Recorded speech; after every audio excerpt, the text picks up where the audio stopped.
Omar, question. In your book, it says that if you sell your lease to another dealer, you have to buy the car first. That means I have to write my current bank check. Nope. That's actually our plan A. That's not our plan A for selling our lease. If you have what most people do who are trying to get their lease equity, if you don't know you could sell a lease, if you didn't know you could sell a lease type of one, this is going to be relevant to you. We've sold leases for the last couple of years. You've always been able to sell them, but the last couple of years, it's been, there's a lot of money made. And when banks saw people making a lot of money selling their leases, $5, $7, $10,000, some of them implemented a third-party restriction, and that they limited who you can sell to. So they started letting. So then what you saw was a lot of people started buying their leases and reselling them. I don't like when you buy your lease and resell it, because you're going to pay taxes on the purchase and you're going to pay fees on the purchase, and then that's coming out of your profit. So I don't teach that. In the book, Omar, continue reading or just read that section over. It's a lot of money involved in that section. When we have a third-party restriction, we're getting bids from a local dealer. We're talking to used car dealers. I have a script in there of what to say. We're selling our car to a local used car dealer. And if there's more money to be made buying and reselling, then you can do that. But oftentimes, because dealers most times don't need to pay the taxes, the dealer payoff is lower usually than the customer payoff, which means you can sell direct to a dealer and put more money in your pocket, but you must get bids. And that's what I teach. So just read that section carefully, Omar. All right, come on in. Could everybody hit the share button who is into sharing? If you're into sharing, if you share great information, if you're into financial literacy, if you believe that people should be able to, have the information to make the best decisions for themselves, then hit that share button. I appreciate all the sharers. I cannot do this. We can't do this mission without the sharers. Thank y'all. All right, let's go.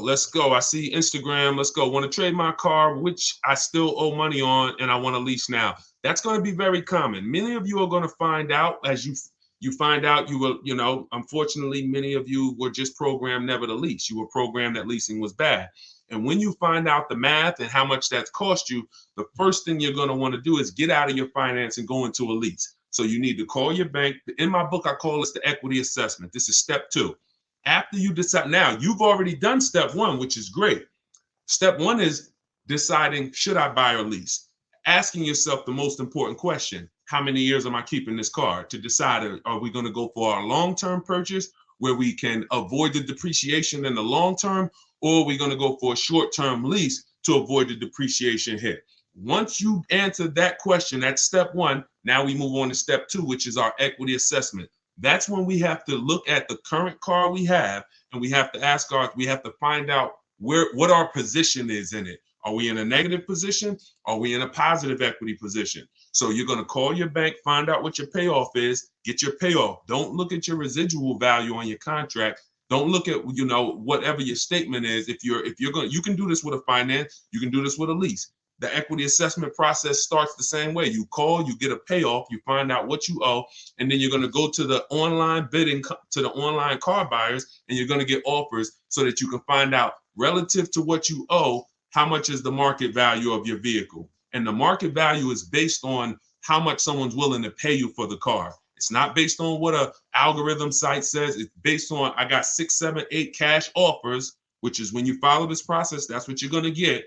And you take the highest one, and then you look at what you owe. And if the highest offer is greater than your payoff, that's called equity. If the highest offer is lower than your payoff, that's negative equity. In which case you have to go with a different plan with negative equity. And some of you are going to have negative equity. You're still going to want to transfer that to a lease. But you need to know how much negative equity you have. So you must complete the equity assessment first, then we move on. Pete, how much normally is a good amount to put down? So when we look at putting money down, it's all payment management. If I'm financing a car and my goal is to pay off the car as quick as possible because I'm keeping it for, 8, 10, 12, 15 years, then I'm going to put as much money as I can down. But it goes back to what we talked about in the last segment. If y'all were here in the last segment, you remember we talked about what you're doing with your money. So let's say a person is using them, you got your money invested, you're getting returns on your money, 8, 10, 12%. Then if you have a low interest rate, you might want to ride that out. So there's 3 ways to go. You're either going to say, all right, I'm not really interested in getting investing my money. I'm not getting a lot on my money. Most of my money is either in the bank or in savings, and that's what I do. In which case you might say, I want to pay off this car as quick as possible, and then I want to just have no car payment. So I'll put more money down in that scenario. In a second scenario, you're investing your money and you say, okay, I'm going to leverage, I'm going to use the bank's money at a very low interest rate if it's available, 2-3%, 0%, 0.99%. I'm going to use this money, let my money make more money for me, and then I'm going to put as little as possible down. And then the third case is when you say, okay, well, the third case is probably going to cash or a lease scenario, but that's how you would compare it. It depends on your personal choices, what you're doing with your money, and if you're not into investing and making a lot of money on your money, then you probably want to get that car paid off as quick as possible. In which case, put as much as you could afford to put down so that the loan's out of the way as soon as possible. But it's all personal.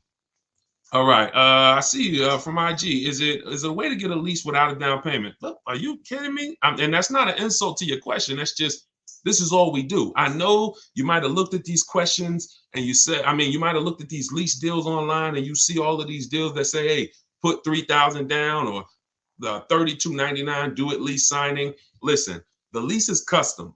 You choose the mileage. You choose the structure. So the way we shop, this is all in my book and this is all in my free videos. So as you go through all my free videos, y'all gonna hear all of these things match. Whether you on these lives with me, whether you watching my videos, could we keep hitting the likes on TikTok? Let's shoot the likes up even more. Appreciate y'all. Whether you're looking at the free videos, whether you're on a live or whether you're in the book, you're gonna see they're all the same. So when the way we shop for a lease is we are picking our car and we're going to get our offers with only first month payment out of pocket, 12,000 miles per year. If anyone tells you they can't do that, they're lying to you. Straight up, they are lying to you. And that's why we never put our faith in one dealer. In my book, I have something called the 25-to-5 strategy, where we're connecting with 25 local dealers online in 20 minutes. I know it sounds crazy, but when you got a computer and you know where to go and what to say, and you're using copy and paste messages, you're just letting them know. I'm gonna let 25 dealers know in 20 minutes what I'm looking for, because out of that 25 dealers, maybe 10, 12 are gonna have a car that I'm interested in, depending on the car, maybe 10, 12. And then out of that, I'm looking to get 5 to 7 offers. So it's 25-to-5, 25 connections, 5 offers. And until you start doing this, until you start looking at 5 offers, y'all, you're not going to see how overpriced some dealers are. When you start looking at 5 offers, you're going to see how overpriced some dealers are. And because about 80% from what we see, and I've worked with hundreds and hundreds of people around the country, over 1,600 people now in my private group, there is 80% of dealers are going to take a shot at you to the tune of thousands and thousands, but 20% of dealers are going to be the best. They're going to be honest. They're going to make shopping from home easy. They're going to try to beat their competition. And that's the people that we end up purchasing from or leasing from. Is it better to lease or buy when using for a business? It depends on the type of business. The only business that I say it's not better to lease. See, leasing is for people who are not keeping their cars 8 years. Very simple. It's called the 8-year rule. And when you see that what it's about is avoiding the depreciation hit. When you're buying a car, your biggest expense by far is depreciation.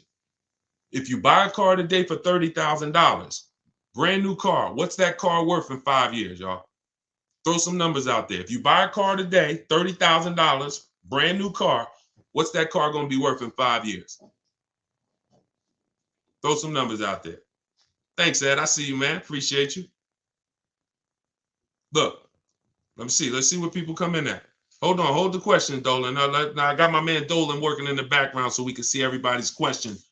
But hold on, let's go deep on this. It's not going to be worth 17. If you could buy a car for 30,000 and then it's worth 17 in 5 years, that's not going to happen. So let's just and 22. See. All right, this is a deeper problem. Let me hit on this, y'all. Let me hit on this. This is a big problem. All right. Some of you let the last 3 years fool you. And this happened to car dealers too. There are still car dealers out there that think this is pandemic, and they're trying their best to hold on to what was. I used to, during the pandemic, some car salesman said, man, somebody will walk in, I tell them they got to pay $8,000 over sticker, and I got it. I could get them to pay that.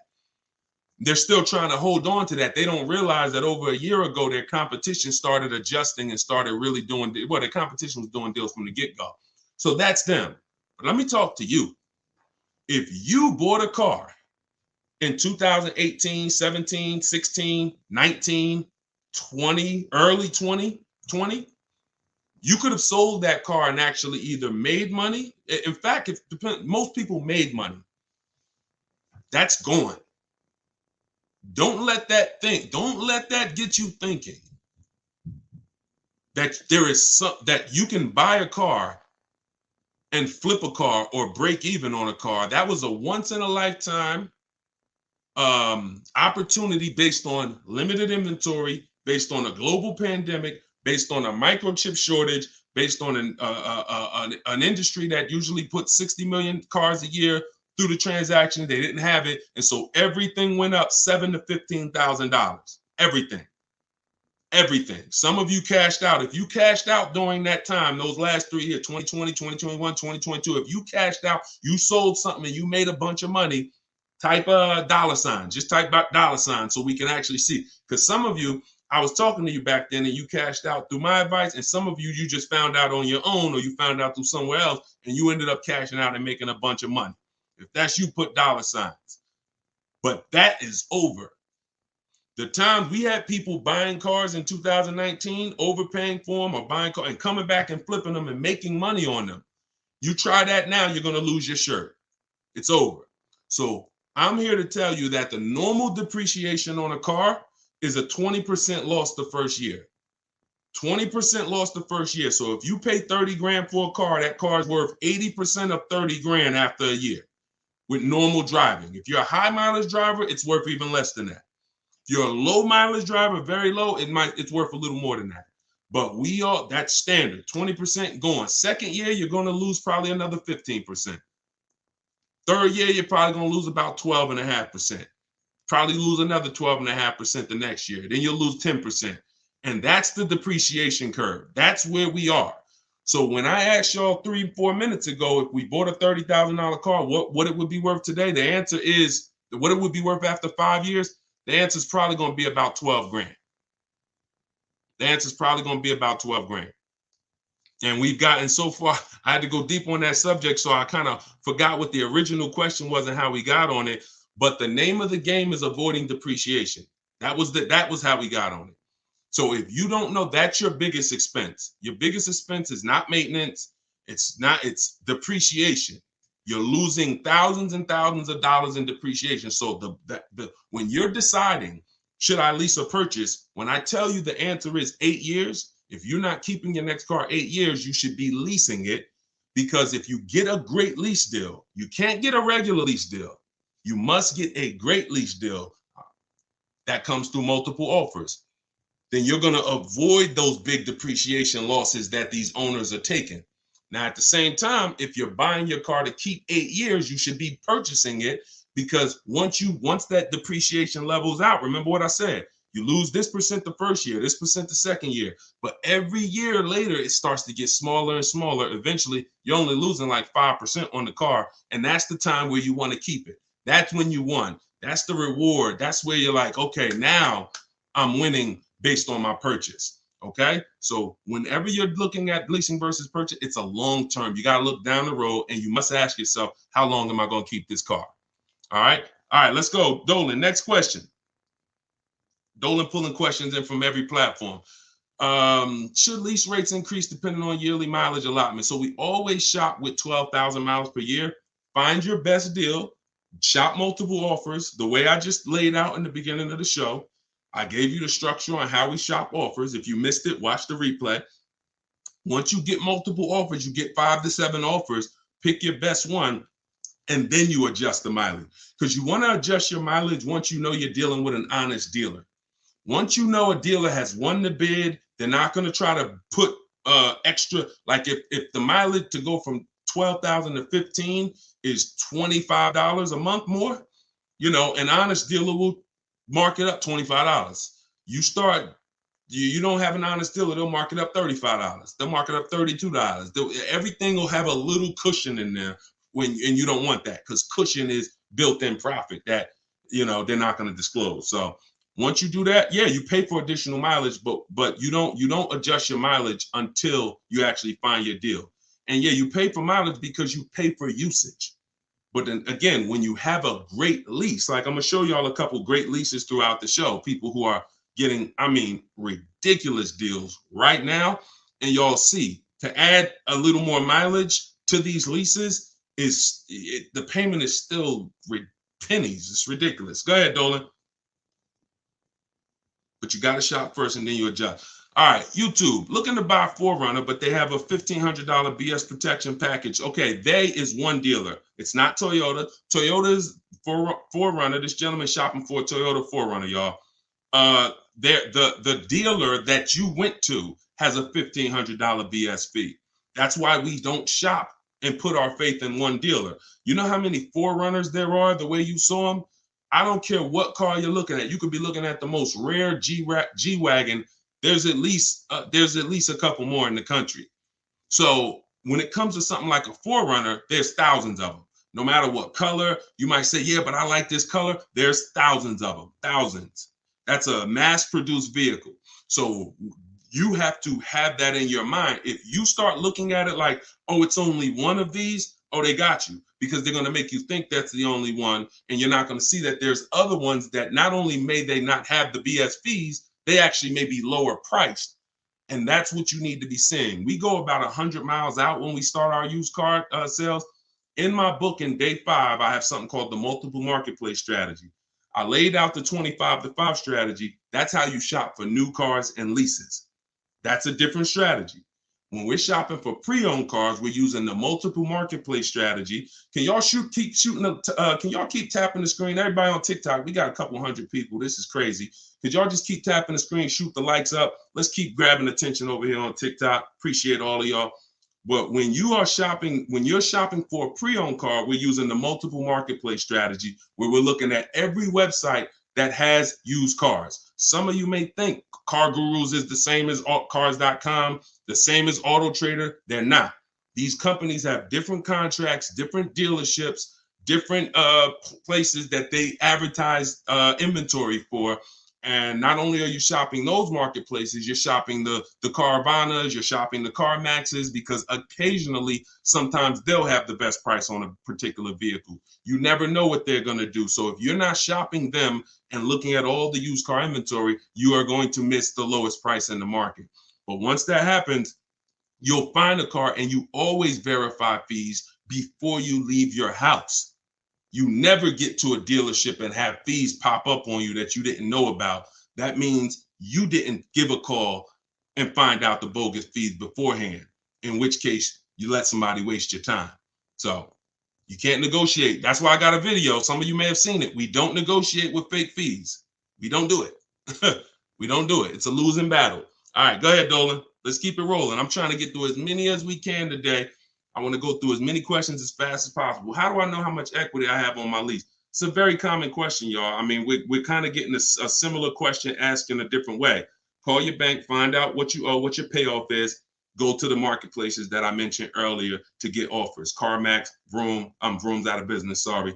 CarMax, Driveway, Carvana, Kelly's Blue Book Instant Cash Offer, AutoNation, and Car Gurus, Sell My Car. That'll get you about 6 offers. Now, whenever you're using those websites, you'll get to a part where it says, is the vehicle owned, leased, or financed? Just put owned, because their websites have something built in where they say they can't buy leases, because they out of all the leasing companies, some have third-party restrictions and some don't. But their websites are not set up to see who has third-party restrictions. They just kind of blocked it, because I'm sure they had thousands and thousands of people, when everybody was making all of this money, calling them saying, "Oh, I want to sell my car to you." And then they looked at the contract and said, "Oh, we can't buy it." So they basically just put a block on their website.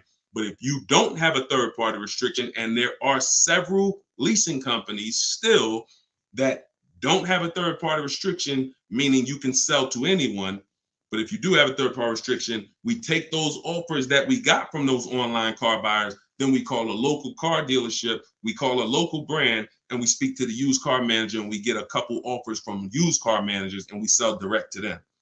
And we avoid any fees. We don't buy and resell. I can't think of one person, you can leave that up, Dolan, I'll get right to it. You can leave that up. I can't think of one person that has learned from me that actually bought their lease and resold it.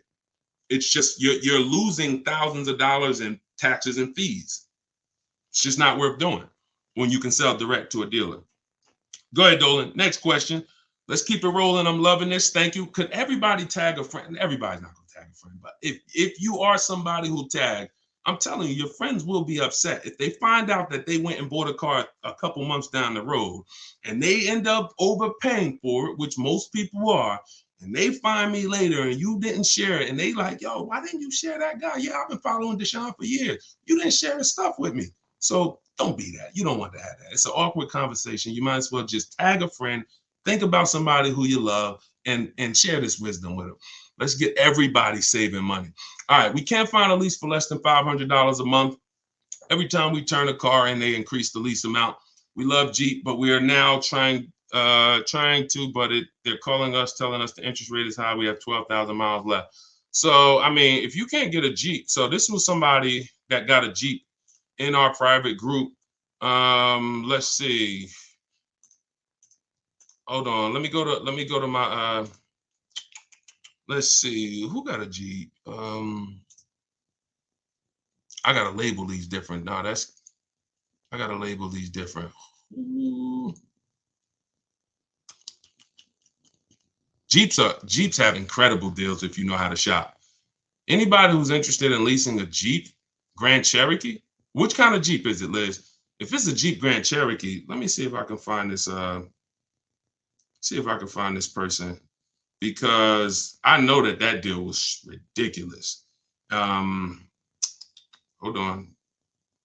I just want to tell you how the difference in shopping and getting multiple offers, because if you already have them calling you and telling you that every time you see, I know that scenario where she just said every time we release from them, the price goes up. That means she's buying and leasing from the same dealer. So in most cases, when you're leasing from the same dealer, every single time you get a deal from them, they're going to bump the payment up a little bit. Very rarely is it going to go down, because they've conditioned you for it to go up a little bit every single time. Now, in the case of the pandemic, they had people jumping up $150 a month. But when it comes to Jeep, hold on. What kind of Jeep? Is it a Grand Cherokee or a Wrangler? I know I have somebody in my group that just got a Jeep for it. They saved like $7,000. And that was on a limited. That was on like a $59,000 Jeep. Oh, that's right. I text my friend the deal because she was shopping for a Jeep, and I text her the deal. So let me actually see. Here we go. All right, here we go. That's right. Okay. She got a $45,000 Jeep Grand Cherokee. If y'all can't see this, this is Raphael. She got a $45,000. Now, I don't know how you're equipping your Jeep, but hers is $45,925. She's paying $549 a month, and that's all the money she gave them. She put $540, she gave them $549, and she drove off. So if you are somebody who says, all right, that deal is ridiculous, I'm gonna put down $1,500 more, drop my payment to like probably about $1,500 more out of pocket, will drop that payment to probably $498. And or you might say, Deshone, I don't even need the limited. I see she got the blacked out one. I don't need all of that. I'll take one that's a little less than that. But this was last month. So, I mean, you must shop offers on these cars. You must shop multiple offers. You must get at least 5 quotes from 5 unrelated dealers, because one thing that will surprise you is Raphael had offers for $600, $700. I remember I helped the lady Christina. She was in our group a year ago, and her best offer, she got like a $52,000 Jeep, white with the black top. and it was like $606 a month. But her highest offer she got from a dealer was like $1,100. So she had some for $1,100. She had some for like $899 or something, and then her best one was $606. So oftentimes, what you think is overpriced is just that one dealer you're dealing with that's trying to take a shot at you. That's why multiple offers from home is the way to go. This is what's in my book. This is what I teach in my videos. If you guys want to have it right in one spot with all my scripts, everything, I don't even want you talking. I really want you typing, because when you talk, you can say something wrong. If you type, you can't mess up. Thank you so much. Appreciate that. If you type, you can't mess up. So 75% off. I just put the book out. It's called Car Shopping for People That Hate Car Shopping. If you hate car shopping, type hate. Type I hate it. All right. And we're already rated 5 stars on Goodreads. And I want y'all to have everything I teach in one spot. That way you don't have to go through all my videos trying to see which one's for me and which one's for leasing and which one's for selling my lease. And oh, this one's for a used car. I don't need that. That's you can do that. You can certainly do that. The information's there. But if you want it all in one spot, get your book for 75% off in my TikTok bio, or go to my Instagram bio, click that link, and then click the button that says 75% off, or go to deshonsbook.com. All right, go ahead. Go ahead. Yep, you good, Dolan. I want to buy a certified pre-owned car. I want a safe, reliable car. What do you recommend? I'm thinking Subaru. Okay, so when we're trying to find what car we want, get an idea of it, and then we do a research. We do our check. We check to see reliability. There's 3 terms that you got to be familiar with. 2 are going to apply to you if you're a short-term person, which means you're leasing, you're not keeping your cars 8 years, and 2 are going to be important to you if you're a purchaser, if you're buying a car to keep 8, 9, 10 years. If you're leasing, the 2 important terms are initial quality. Initial quality is, what does the data say about this car its first 90 days? The first 90 days the car was in production. Now, the way we do an initial quality check, this we do right before we go and get offers on a car, because we never get offers on a car until we find out if it's a good car. You don't want to be getting offers and then you get a great deal. Now you decide to check to see if it's a good car and you're like, oh, it has electrical problem. No. So this is one of the last steps we do. We do this in step 4 of my process. It's a 7-step process. Step 4 is shopping, not buying. That's our research. That's our test drives. That's our making sure the car is good. So you type in the name of the car, the year, always put the year, 2024 Subaru Impreza, initial quality. Type that into Google and you look at the first page. If there's any red flags, you'll see it.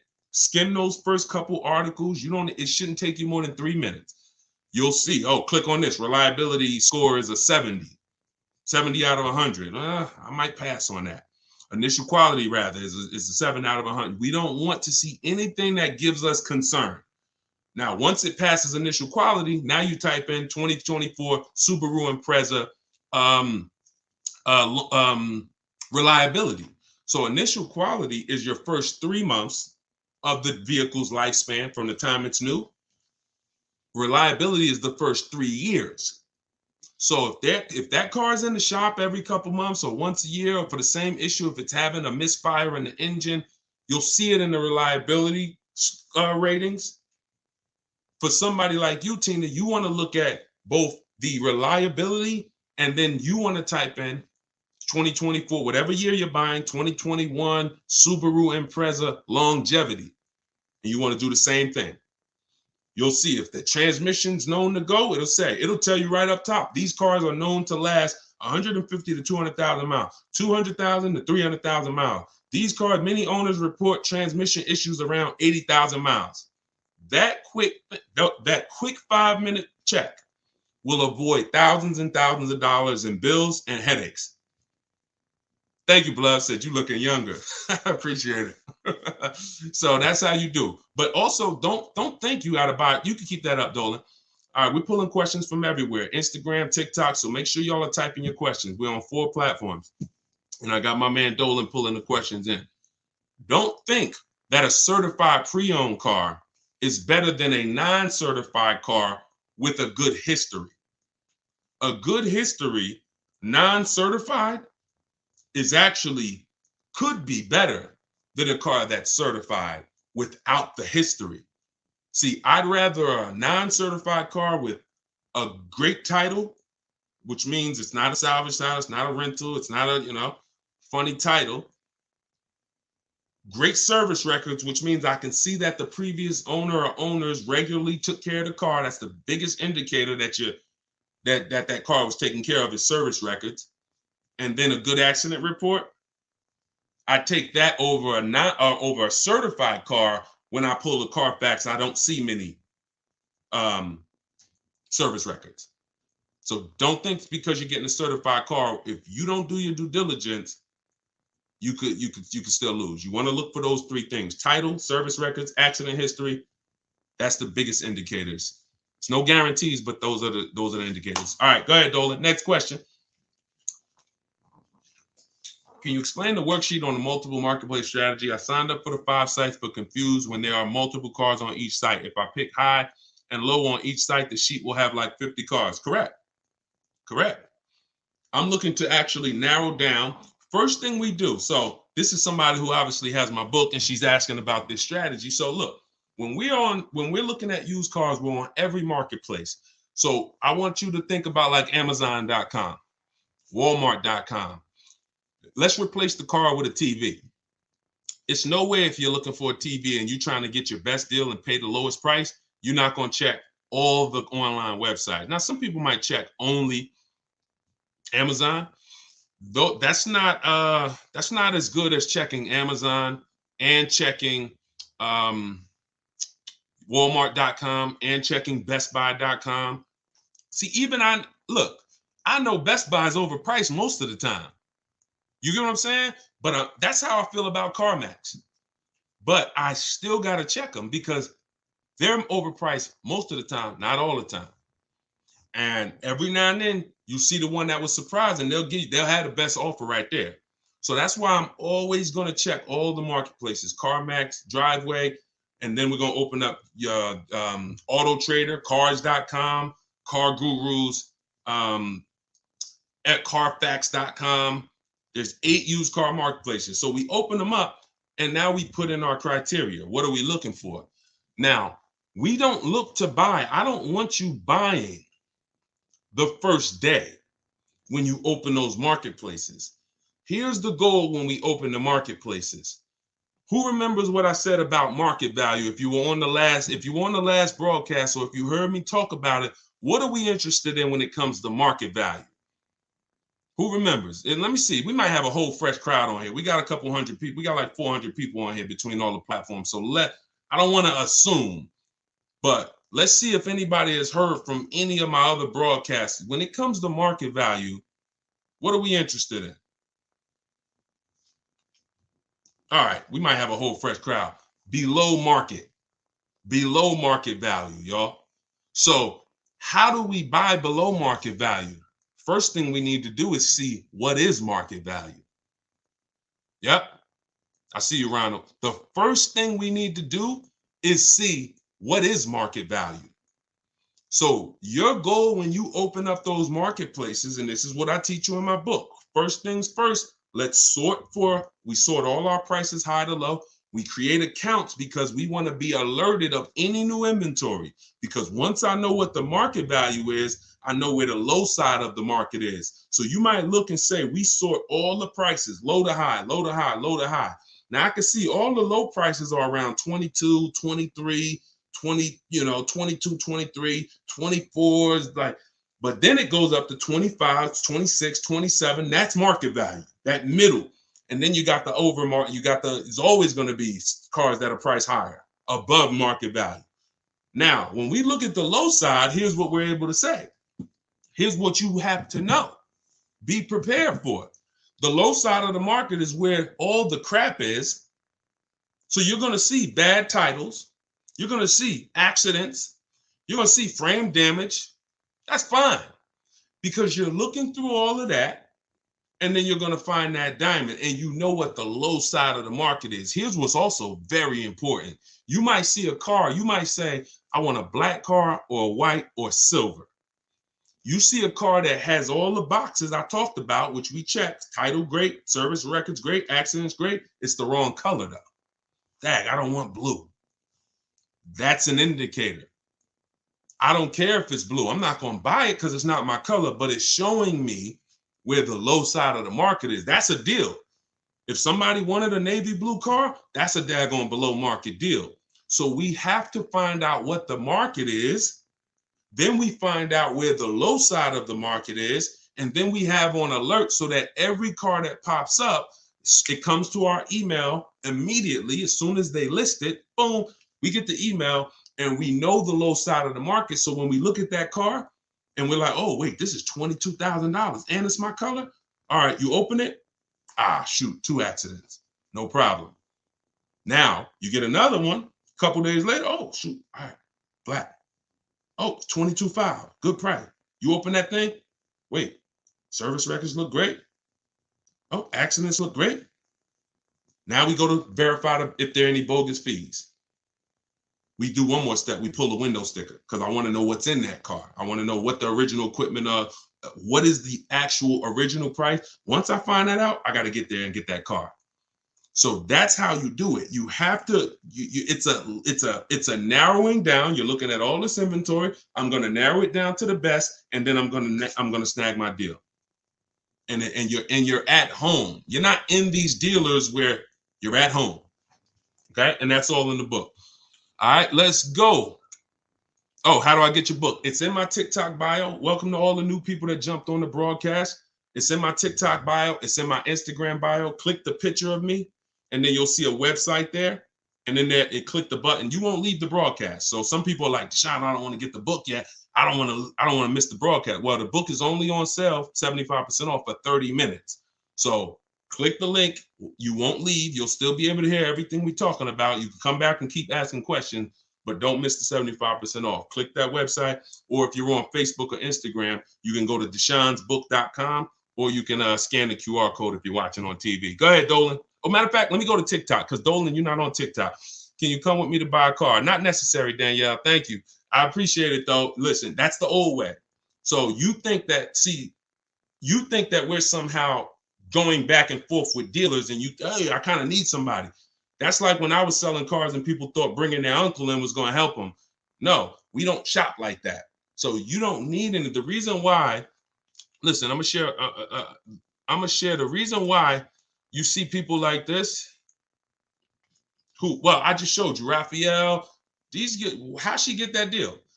She's from home. See, you put yourself in a vulnerable position where you go in. Some of you, I mean, be honest. If you ever felt like, you were being taken advantage of, or you were getting talked down to at a dealership, type of one. If you feel like, I'm outmatched, or if you're not a good negotiator, how about that? Who on here is not a good negotiator? Type of one in the chat. All of these things I want you to know. That's why the old way has worked for dealers. I was there for 14 years. It's all about psychology and negotiation and confrontation and being comfortable with confrontation, which most car salespeople are. Most people, unless you're like in that business, you're not. So you want to get it over with as quick as possible. Someone who's fighting for their money doesn't mind being uncomfortable with you for an hour or 2 hours or a couple days or weeks. So you have to now take away that power, put yourself in a different position where you're in control, and that's in your house. That's why you don't need me. You need if you use what I teach. If you do it your old way, then yeah, you need somebody, and you're still not going to get your best offer because your best offer comes from shopping multiple dealers. But once you start shopping multiple dealers, you'll see they'll be jumping through hoops, and you'll feel like, dang, I got the power now. That's the name of the game. Go ahead. I'm going to do another one from TikTok because I know Dolan, you're not pulling. We'll get back to IG. We got all questions coming from everywhere. I just don't want to leave TikTok out. Would you recommend buying a car outright, cash, no note? Yeah, we talked about that in the last hour. If you're not invested, if you're not investing your money and the bank's money, if the bank, look, It depends on if you're investing your money. If you're and you're making money on your money, those people don't usually put their cash in cars. They want to keep their money making money. But if you're not really investing, then you probably want to just pay cash, get the transaction out the way. And if you're investing your money and you can use the bank's money at a low interest, you have to always check if the car you're shopping for has a low interest rate on it, y'all. Some of these cars have 0%, 0.99%. This is like a finance rebate. It's like the bank saying, here, use our money for free, and we will let, like, you cannot compete. It's no point in going to your credit union. No one can beat it. 0.99%, 1.99. When you can use the bank's money that cheap, you can keep your money making money, and you can keep your money in your bank account. A lot of times in this economy, people want to have their money available. So it's all personal though. If you notice, unless we're talking about leasing or buying, I'm not really going to say something you did was wrong, because it's a case-by-case basis. I'm more about, let me show you the options based on different people, and you pick who you are and you do that. The only thing that I'll tell somebody in a lot of cases they're wrong, almost all, is the leasing versus buying scenario all day. All right, go ahead, Dolan. Next question. Bring it in from either Instagram, TikTok, somewhere. All right, Tina, I want to buy a car and pay it in full, but don't want them to take advantage of me because if it is. Okay, that's kind of a similar question, Tina. We've been talking about that like the whole broadcast. So,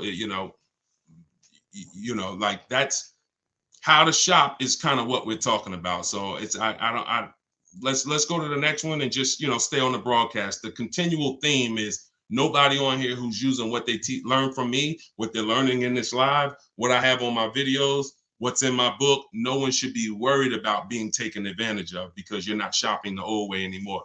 Alejandro, I have equity in my current lease. If I want to purchase the vehicle, could the dealer subtract that equity from the purchase price on the lease contract if I decide to buy it? No. How do you know you have equity? Your equity is based on someone offering to buy the vehicle from you. So listen, equity is based on offers, nothing else.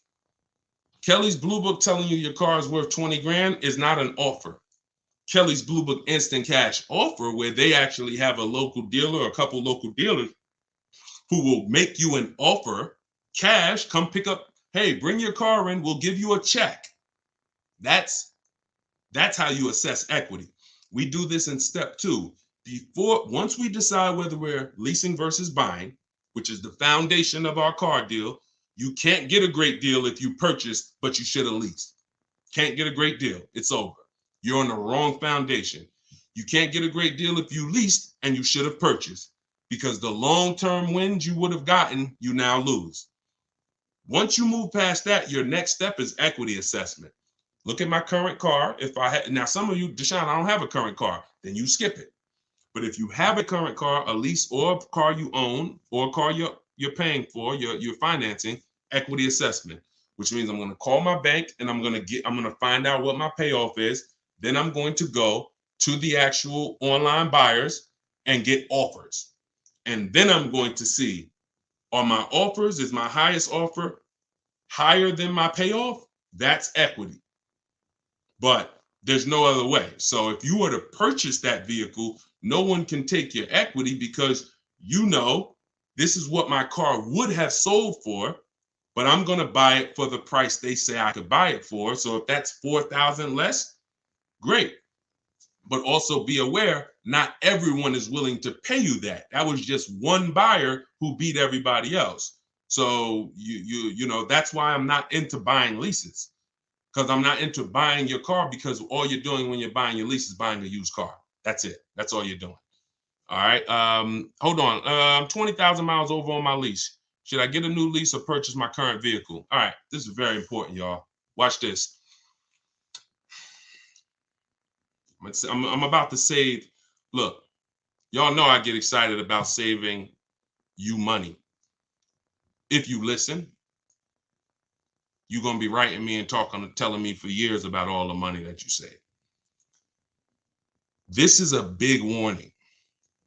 When it comes to purchasing leases that are over mileage, some of you, in an effort to avoid a $2,500 mileage penalty, that was your fault. Okay, I'm not going to beat you up, but you drove the mileage. You contracted for this mileage, you drove more. That could happen through negligence, or it could happen through a real lifestyle change. I used to work 10 minutes from home. Now I work 40 minutes from home. It happens. And it doesn't matter. We're going to pay for what we use. It's okay, especially if you got a great lease deal. I'll pay for what I use. But here's the math about this. Going over your lease mileage is never a reason to buy your vehicle. Here's why. From the day you lease a vehicle, they tell you your lease, you could buy it. The purchase value, the residual value at the end is, let's say, $18,000. Let's just say that. Most times throughout history, the car wasn't worth that. When you finished with that lease, the car wasn't worth that. Deshone, what do you mean the car wasn't worth that? A comparable used car, similar, same year, similar mileage, you could have found for less. That was throughout history. So we never purchase leases without finding out, is the purchase price that they're even offering me, if I had the right mileage? Forget, we ain't talking about going over yet. If I had the right mileage, was that a good price? Many times it was not. Now, when you go over the mileage by 20,000 miles, does the purchase price change? Do they give you a new purchase price because you went 20,000 miles over? Do they say, hey, you know what? It was 18, but because you put all those miles on it, it ain't worth 18 no more. You don't care. We'll give it to you for 15. They don't do that, which means you are actually overpaying, because you're paying the same price that they said you should. If your car had 36,000 miles, you could buy it for 18. Your car got 56,000 miles and you're about to go pay 18. That's why going over mileage is never a reason to buy your lease. It's even more reason not to.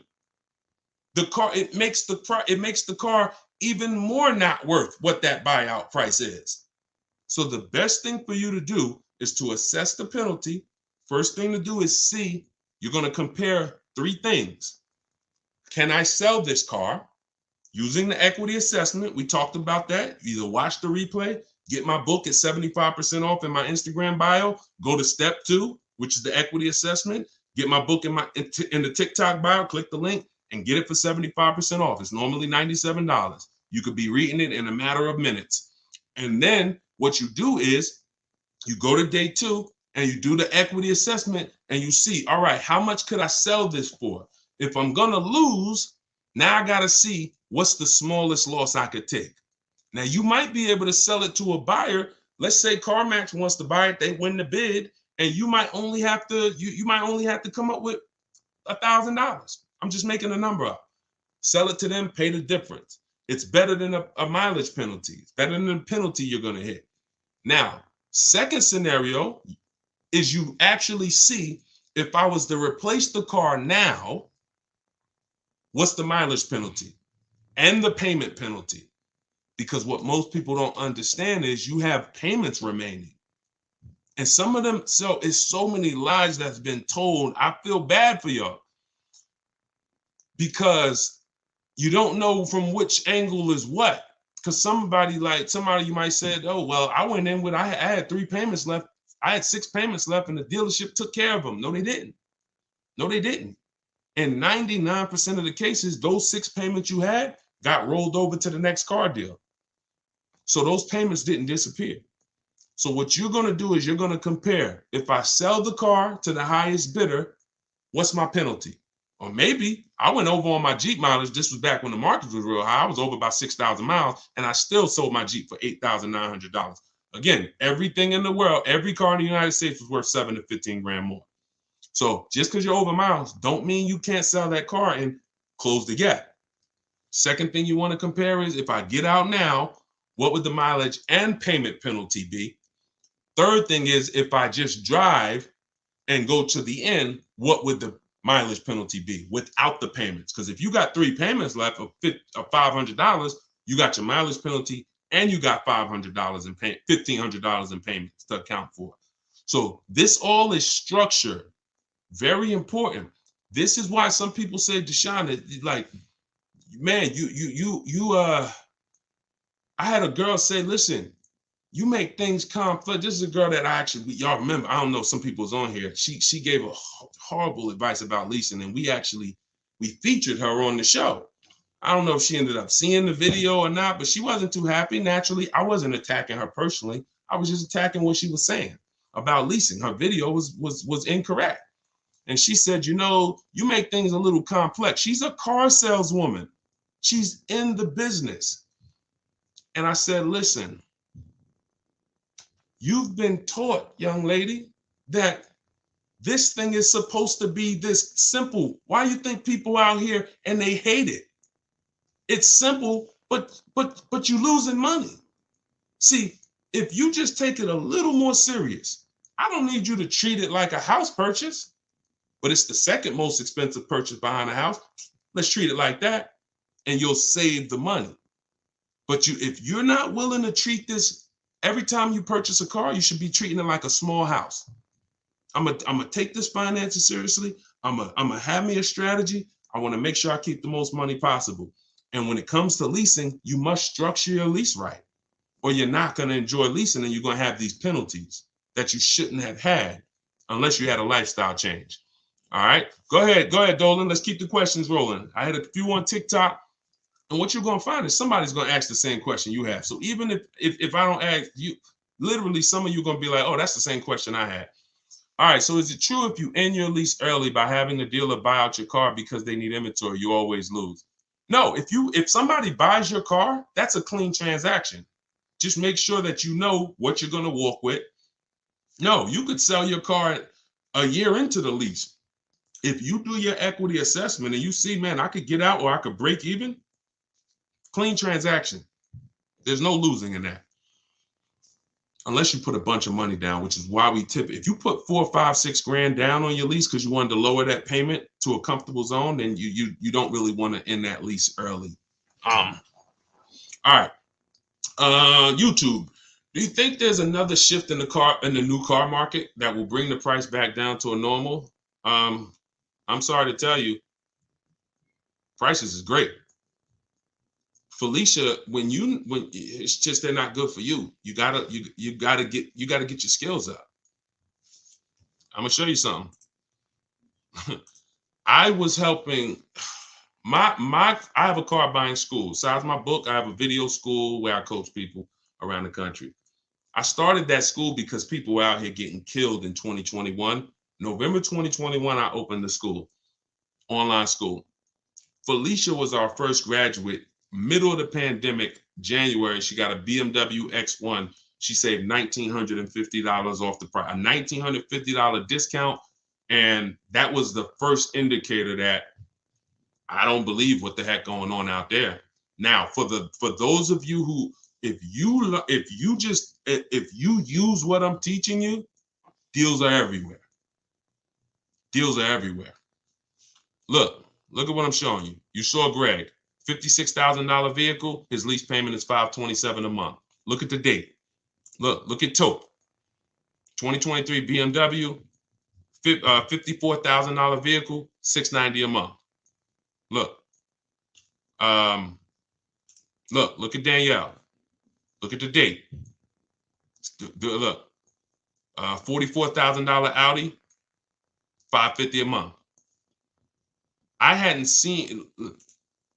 Look, $2,086 discount on a Toyota Camry. We've been making deals. If anybody's out, look, if you're gonna be in my world, and I do want you in my world, don't believe what people. There's two things you don't believe. Don't believe what one dealer says, and don't believe what anyone says about deals. Because they'll tell you in a minute, oh, it's so hard out there. Now, you don't realize, here's a bad thing about that. You don't realize when you go into dealers shopping that way with that energy, they hear all of that. Hey, man, man, everything's so overpriced. They're going to use that against you. Yeah, man, I just came from a dealer, man. I got a quote on that car, man. It was too expensive. Well, how much did they quote you? Man, they said it was like $700 a month. Oh, really? Now, I might know you. Now, the best deal on that car might be $5, but you might have walked into a dealer who like, man, what if I could sell you a little more than that? See, the words you're saying, you don't realize how they're hurting you.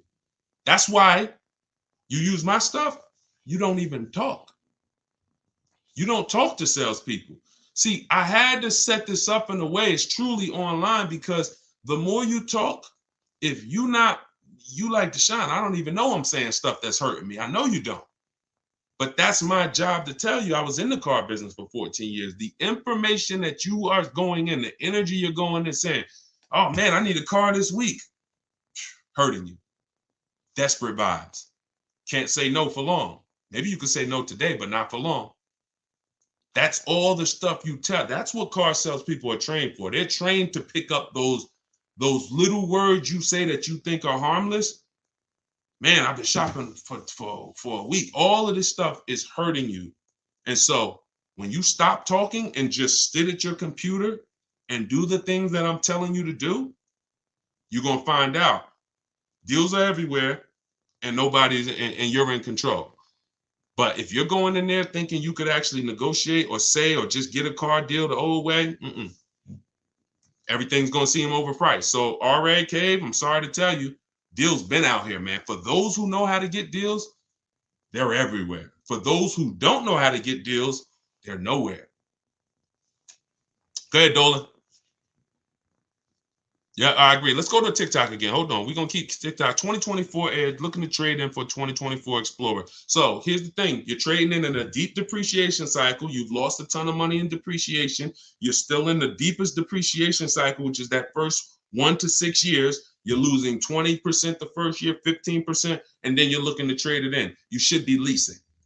So if you're willing to hear more about that, I can't help you do something the wrong way, because you're going to look at me in 3 years and say, yeah, I bought the car. Now I'm looking to trade that in. Dag, Deshone, why it seem like I have so much negative equity? You have negative equity because you're a short-term person. You're not keeping your cars 8 years. You're not outliving the depreciation cycle, but yet you're not getting aggressive leases. So you're paying thousands and thousands of dollars to purchase these cars. You're losing it when you resell them back to the dealership. And then you're doing it all over again, over and over again. Meanwhile, somebody who's leasing these same vehicles, a Ford Edge, they were probably paying $400 a month, no money down. You've paid thousands and thousands and thousands of dollars into that Ford Edge. Now you're looking to try to get that back and do it again with a Ford Explorer. Person, you should be leasing these cars. If you're not buying your cars to pay them off and outlive that depreciation, which is going to be heavy the first 6-7 years, I have something in my book and everything in my videos. I call it the 8-year rule. If you're not buying a car to get to that stage, that level of ownership, you should not be shopping for purchases. You should be shopping for aggressive leases. And then you're going to see, wow, now that my deal is on the right foundation, I'm actually saving thousands and thousands. You'll be able to see it. I don't think there's anything more liberating than a person who's been purchasing for years, putting all this money into these cars, who turns around and starts leasing. Like, you're going to see all that money you were putting in the cars in your bank account now, and you're going to be amazed. When should I look for a vehicle? Before leaving a job or after starting a new one? If it's the same, yeah, probably before leaving a job if you're going to look to get a loan for it. Go ahead, Dolan. Shoot the next question in TikTok, Instagram. Instagram, Facebook, YouTube. Send it in. All right, Facebook. My lease is due in December. I don't understand how to sell the lease. Just watch that part over, Peggy. I don't want to continue because there's people who've been on here. I don't want to listen. I know that there's only about 25 questions, 30 questions total that all of you could have. That's why you could sit on the broadcast and you could benefit, because someone else is going to ask the same question you have. But what I can't do is answer the same questions over and over again, because now I'm just doing a disservice to the people who've been on. So what I would tell you is watch wherever platform you're on. As soon as we end the show, we post the replay. So watch the replay and get the actual and get that part of the strategy, because I want to make sure the show's quality. I don't want people listening saying that he answered that question 3 times. Okay, go ahead, Dolan. Shoot the next one in. Looking at buying a new car that just got redesigned. Okay, should I wait to see how the new model rates before buying? Definitely. Oh, that's a great question. Who's heard that you should not buy a car the first year it comes out? If you've heard that you should not buy a car the first year it comes out, type of me in the comments. Y'all killing the likes on TikTok. Thank you so much. Y'all just keep tapping the screen as you come in. If you got time, every couple minutes, just throw some taps in there. Keep shooting those likes up. I appreciate everybody who's doing that. And I appreciate all the sharers. All right, so you see, got a bunch of people from every platform who's heard. Look, he's speaking facts. Make sure y'all lock in and invest in his resources. I appreciate you. Thank you, Linda. So now, a car being redesigned, thank you, LA. A car being redesigned is not the same as new engine, new transmission, new steering system. Redesign could be the same components, in which case, Janine, I'm not worried about a car that's been redesigned that has the same components. But if it has new technology, new things they're experimenting with, certainly you might want to give it a year before you actually you don't want to be the guinea pig. You don't want to be the guinea pig because you're rolling the dice. Could be great, could be horrible. Okay, great question. Go ahead. Next question, Dolan. Welcome to all the new people. If y'all don't know, this is Car Shopping Secrets. This is what I'm thinking about calling this show, because it's really, the things I teach aren't secrets, but they're not well known. And I would say I probably only know half of them because of being inside the car business. So I guess those would be secrets. And then the other half are just really learning finance and learning numbers and learning, the numbers. So those are not necessarily secrets. But yeah, I'm doing this live show, and I will always, for the time period, we're promoting my new book. So my new book is a digital book. It's called Car Shopping for People That Hate Car Shopping. So if you're like, Deshone, that's me, then this book is for you. 7 steps. It's called 7 Steps to Saving Time, Money, and Avoiding Dealerships. It's a digital book because I'm going to update it every time I need to. For instance, y'all used to hear, some of you may know in my videos, one of the people who used to bid on our cars was Vroom. One of the people who used to be a marketplace we would shop with is Vroom. Vroom went out of business a few months ago. I had to have with a digital book. All I did, we went in, me and my team, we snatched Vroom out, boom. Everybody who had the book didn't have to go there and say, "Dag, Deshone, you sending us the Vroom," and they're out of business. We updated it, the file got updated, and we're able to keep it fresh. That's why the digital book is the way to go. So, but I'm doing 75% off as part of our official launch. And so it's normally $97. You can go to my TikTok bio and click that website. You won't leave the broadcast. You won't leave the show. Same thing on Instagram. My Instagram bio, you won't leave the show. Get your book. If you're on Facebook or YouTube, you can go to deshonesbook.com, or you can scan the QR code and get your 75% off. But you'll see there's a timer. Once that 30 minutes is over, book goes back to $97. Go ahead, Dolan. Shoot the next one in. All right. This is IG, Instagram. Should you buy extended coverage on a used car? Great question. So if the car has, listen, Diva asks, should you purchase an extended warranty when you buy a used car? Now this goes for a new car too. Even though you have a warranty when you buy a new car, some people like to extend it if they're going to keep it. If you're going to keep it not 7. If you're going to keep it 8 to 10 years, some people tend to buy a warranty even longer than the factory. It depends on how expensive the car is to maintain. When something breaks. When something breaks, how expensive is it to fix? And how likely is it that something is going to break? So if you use that test I told you all about earlier in the show, where we go to Google and we do our quality check on the car, one of the steps we do to make sure to decide if we're going to get an extended warranty is we type in the year, the make, the model, repair cost. That's also in the book. We do this in day 6. because this is in the paperwork and protection step. If you see that your vehicle is high on the expense list in terms of when something goes wrong, it's expensive to fix, then the warranty is usually a great investment. But you want to get it from a dealership. Call a couple, get a price from the one that you're shopping with, get a price from a couple local dealers just to make sure that they're not overcharging you for it.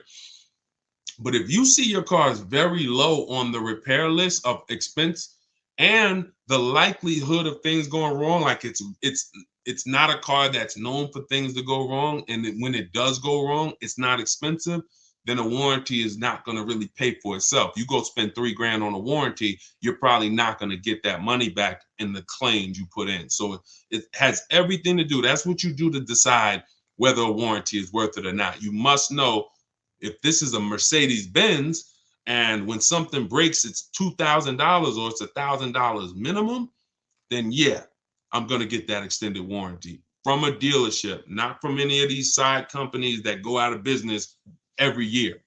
All right, go ahead, Dolan, shoot the next one in. All right, keep typing your questions, y'all. We on here for a couple more minutes. All right, yeah, I'm loving this. And listen, and we want to keep the show fast paced. Our goal is to make sure that every time we do a show, now y'all gonna see it's certain things that I want to go deep with on it. I'm gonna do something soon called where I show y'all like this it's a couple subjects that y'all see when we do a show. You're gonna be like, oh great, this ain't the time for questions. This is the time for me to just sit here and look at this. And I'll be asking y'all questions because y'all gonna be participating. But if we're doing straight up Q&A like this, we want to get through as many as possible. Go ahead, Dolan, shoot it up. Deshone, can you just go with me? All right, Dolan, you playing. Why you put that question up? Go ahead, next question, Dolan. Crystal, you didn't see somebody ask that same question. And what I said was, when you learn to shop from home, you don't need anyone with you. That's like saying, Deshone, can you come to my house and teach me to shop from home? We shop from home. And we don't spend more than 30 minutes in a car dealership. This stuff sounds, if you just jumped on the broadcast and you don't know me, you haven't used my stuff before, it sounds crazy. Deshone, how are you getting your best offer? But we have thousands of people doing it. They're using my system for shopping on home. The things I'm talking about in this live, the things I talk about in my social media videos, they took it and they're using it. The things that's in my book, they're using it. They're not deviating from it because it's an oil and water. My system and the way I'm teaching y'all to shop is nothing like the old way you've been shopping. It is oil and water. You can't mix them. You're either going to do it my way and try it and then say, Deshone, I love your way. I'm never doing it any other way. Or you're going to do it that old way and try to mix little things from my system, which is still the old way. So when I say follow it to the T, you're going to win following it to the T. And in which case you don't need anyone with you because you're at home and you're making your deals before you ever leave your house, whether you're leasing, purchasing, getting a new car, used car, that deal is made before you ever leave. If you're going to see a used car, you're not going there hoping to get money off. Now we do ask for a couple $100 off when we're there, but we don't leave our house unless we know it's already the lowest deal in the market. So even if they say no after I test drive that used car, he might say, listen, I'm gonna be honest with you. And when you got the lowest deal in the market, you got honest people. So you get out there and you're like, hey, listen, I love the car. I just test drove it. I'm ready to make a deal. Take off another $750. And again, you don't get obnoxious because when you know the market, see, when you don't know the market, you insult the lowest price people. And you don't know because you think there's always more. No, it doesn't matter if he's the lowest in the market. There's more. And listen, and you end up walking away from the best deal in the market. But when you know the market, like you're going to know using what we talked about, you get out there, you say, listen, it's another $750. I'll take it right now. Listen, I'm going to be honest with you. I got that car priced to sell. It's the lowest in the market. And you're going to say, yeah, I know. Let's go. And sometimes they'll say, listen, just because you came out so quick. And a lot of times they'll say, look, I just posted it too. See, because remember what I told y'all earlier about the alerts we get. So a lot of times we're one of the first ones seeing the car and it hasn't had a chance to have a lot of people see it yet. But you get out there, you ask for another $750. Maybe they split it with you, you win. If they don't, if they're like, man, listen, it's the lowest price in the market. I know it is. You don't know. Dealers use a tool called vAuto, so they know when their used car is the lowest price in the market. So, and if they say, look, I don't have any more money to give you, no problem. Let's go. You got a deal. It is the lowest price in the market. I just wanted to ask, either way we win. But that's the only time we're talking about numbers is on a used car. And before we ever get there, we already know it's a deal. You get what I'm saying? Go ahead, Dolan, shoot it up. All right. This is Facebook. I'm on my third Land Rover lease, and it's ending August at the 39th of the month. I'm guessing you meant 29th. I purchased your book and briefly read it and learned I could sell it to CarMax, being the most equity back. Okay, perfect. Following the steps. I have 12,000 miles per year. Thank you for purchasing the book, by the way, Crystal. I love it. I have 12,000 miles per year, and I'm currently at 28,000. Great. I will call Chase Land Rover. Chase doesn't have a third-party restriction unless they changed it. Don't quote me, but Mazda's leases are done through Chase, and I've helped so many people sell. My mother. My mother had a Mazda lease. My wife's best friend. So if Chase still doesn't have a third-party restriction, then you can literally just cash out. You don't have to take third-party restriction part of the book that I say. Go ahead. I'm gonna keep reading. To see if I have ended the lease clause. But if I don't, how do I sell to CarMax without being dishonest about owning it? That's fine. You won't. All you do is call them and set the appointment. They're gonna do all the details. They don't expect people to know what you know. They don't expect people to know the difference between a third-party restriction and a lease that doesn't have one. So they're working with, unfortunately, they're working with unaware buyers. So most of the time they don't want to waste their time. But when you set your appointment up with CarMax and you tell them there's no third-party restriction, you'll be fine. Now, what you're going to have to do is, if you want to replace it, Crystal, you're going to move into the next step of the book, which is shopping for your lease, because you're now going to time your transactions. You're not going to just go sell a CarMax unless you have a backup car. You don't need a car right away. Some of you like Deshone, I need to sell my old car and I need the new car the same day, or that's fine. I teach you in the book how to time the transaction, because the thing about these buyers, CarMax, they'll be there for you, Crystal, 30 days from now. So when you go shop for your lease and shop your market and get your best lease, CarMax will be right there waiting for you, still waiting to pay the check, still waiting to cut you that check. And you just go there, pick up your check. I've been there twice. Once for myself, I sold my Jeep to CarMax. They won the bid. And then I sold my mother's lease to CarMax and went down there again with her and my father. And but CarMax doesn't always win the bid. Sometimes it's Carvana, sometimes it's AutoNation, but it's easy, Crystal. Just keep following the steps in the book, and there's nothing else to think about. Just you're gonna see it's super simple. Sometimes people are like, yo, this seems too, am I gonna mess something up? This looks like I'm about to make $3,000. And they like, no, you just go there and they're like, okay, they do the paperwork, they write up the purchase order, they bring you a check, here you go, thank you so much. It's a beautiful thing. Thank you, Krista. I appreciate you too. Let's go. Man. Let's go. Okay, look. All right, we got a lot of people who got the book on here. Thank you guys so much. Bought the book last week, shop Saturday, sent initial emails yesterday, and receiving several quotes today. Come on. I'm loving it. Everybody else, look, y'all, you hear what the people are saying, and this is good. If this is the way it's going to be going, I'm loving this. That was a surprise. It's good to see people who have the book using it and winning with it. So definitely, if you haven't got the book and you're like, yo, what book are they talking about? It's my new digital book, Car Shopping for People That Hate Car Shopping, 7 Steps to Saving Time, Money, and Avoiding Dealerships. You can get it in my TikTok bio or my Instagram bio for 75% off for the next 30 minutes. Click the link, click that website, and then click the button that says my new book, 75% off. But you got to get there before the timer runs out, or once the timer runs out, it's $97, which is still great. If you're on Facebook or Instagram, go to deshonesbook.com or scan the QR code if you're like watching on the television. All right, go ahead. We got a couple more and then we'll wrap. Go ahead, Dolan. If I get a RAV4 at MSRP with no add-ons, is that so? I'm going to cut you off right there. This is YouTube. Question from YouTube. You don't dictate what a good deal is. See, that's where we lose. See, if someone tries to dictate, all right, let me show you right here. Let me show you Kimberly. You don't know what the bottom is on a vehicle.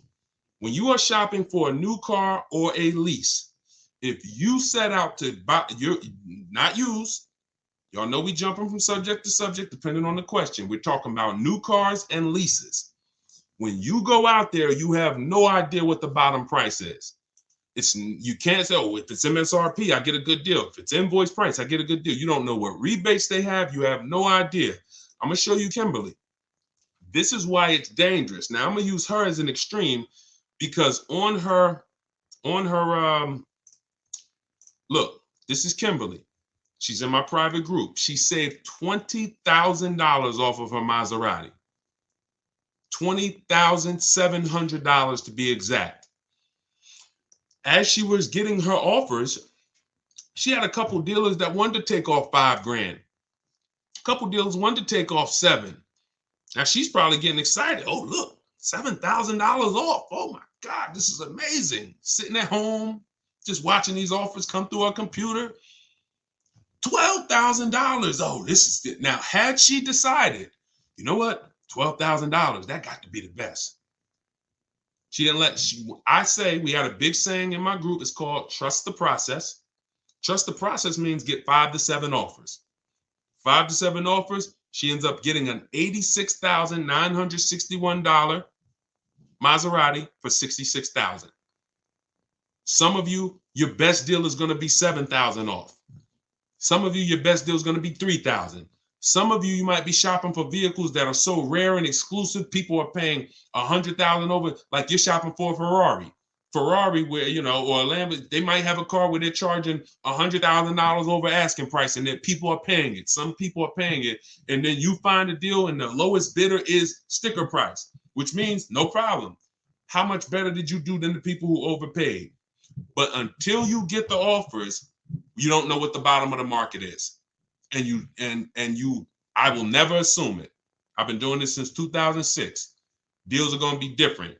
I will never assume. When I go in and you can't take one deal and bring it to the next. Yo, I saved 20 grand on the Maserati. So next time I buy a BMW, I'm looking to save 20 grand on that too. No. Each vehicle has its own lowest price in the market, and that's how you shop individually. Go ahead. Shoot it up, Dolan. Next question. Wait, let me just leave that up. Let me just see if there's a second part of Ed's question. Can you throw that back up? I didn't know if it was a second part to his question. If not, that's okay. That was the biggest thing. Before you even go to the second part of the question, Ed, just make sure that you're not assuming what the bottom of the market is. You need to be getting at least 5 to 7 offers from independent dealers, and you're fine. Go ahead, Dolan. Next question. It's okay. All right. I'm loving this, man. This is wonderful. Facebook. This is from Facebook. I bought 20 plus vehicles in my lifetime. Okay. I did it your way the last time I bought, and I never left home until I went to pick up my truck. I finally did it right. Listen, Mike, you have no idea, because when you said I bought 20 plus vehicles, right? I was in my mind, I always say, listen, you're not an expert because you bought 30 cars.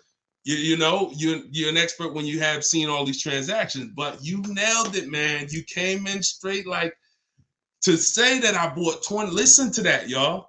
This is a person who has probably bought more vehicles than most people on this call.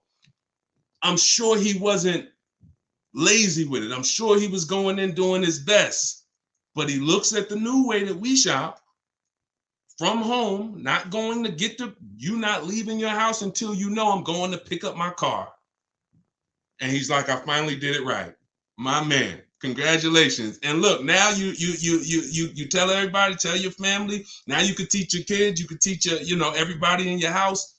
This is how we car shop, y'all. So the beautiful thing is, when you got teenagers and you got young children, y'all, that never bought their car, if you teach them how this is how you buy your first car, they are never tainted with the bad advice and the old 20, 30, 40-year advice, the way people are shopping. So thank you, Mike. I appreciate it. That was a good one, Dolan. Go ahead, next one. Let's do a couple more, then we'll wrap. I'm having a good time.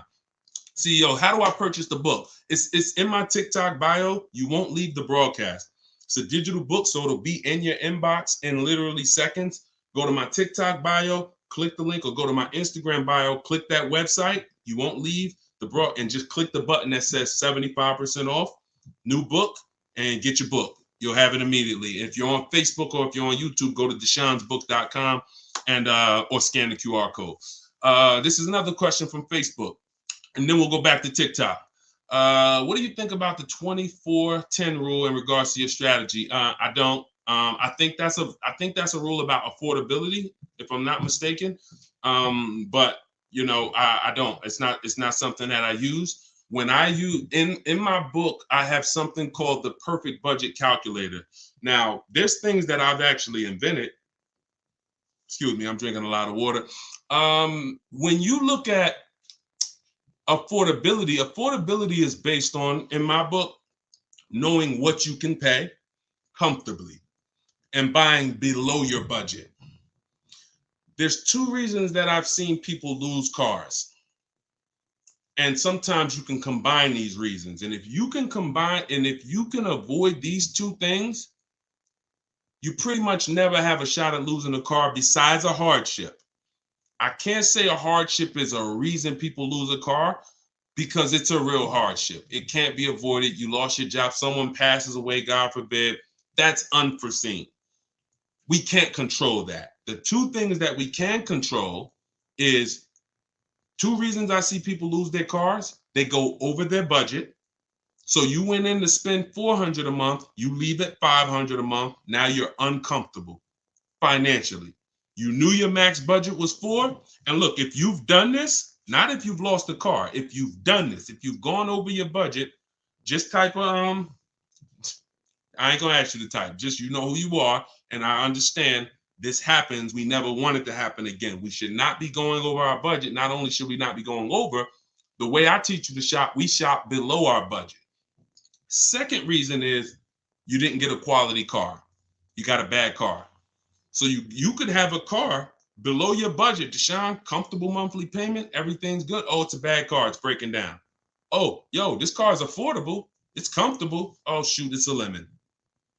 So those two reasons, you know, even when it comes to luxury cars, some people could afford the payment and now things start to break on it and they can't afford the maintenance. So when it comes to, now you combine those two, now that's the repo recipe. Like literally, I'm over budget in my car and then the car starts to break down. So now I end up with a car that's in the shop. I can't even drive it, but I still got a payment to make on it. And now the shop just told me, oh, I need $2,000 to fix it. So the way I teach you to shop is to always purchase below your budget and then using my strategies to find a quality car. If you get a quality car below your budget, that's what I teach. I don't know about the 24-10 rule. If it's working for people, God bless them, but I'm not that familiar with it. Go ahead.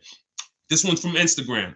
Would it be okay to go test drive a car but stay quiet? Use your techniques of not saying the wrong thing. Yep, just rest, drinking, and go back to shop from home. Yeah, that's it. That is literally the formula. When you are shopping for a new car or a lease, not with a used car, we talked about this earlier, you are going to go in and test drive that car. That's the last thing you're going to do before you actually end up getting offers on it. Because that in my book, that's in step 4, which is the shopping step. Shopping is deciding what you want, not buying it. When you're shopping, you're deciding what you want. So once you test drive a car with a lease, I always tell people have 3 vehicles that you like. Because the first vehicle you shop for, you might get all those offers and it has a bad lease program on it. So many of our people have gone to their second choice because they'd be like, Deshone, I wanted a Range Rover. Range Rover lease was stupid. So I went and I got me a Lexus truck. Or I went and I got me the Mercedes that had a better lease program. That's fine. You can't control the lease program. So what you're going to see when you're shopping for a lease is a dealer could be discounting the car for you by thousands. If the lease program's bad, it's still going to be over 1.5%. But yeah, when it comes to it, that's what you do. We are test driving. Hey, I'm here to test drive. I teach you in the book how to call, set it up. Hey, I'm here for my test drive. You're there for 20 minutes. All right, listen, I enjoyed it. Thank you so much. If I decide this is the car for me, I'll certainly give you a call. No, hey, listen, can I just tell you about the offers? No, thank you. I'm good. You have to be adamant on that. And you'll know now, if you sit down and you start talking numbers, you know, man, I ain't following Deshone's system. At least now you'll know. I don't want you to do it. I want you to be like, force yourself. Nah, man, listen.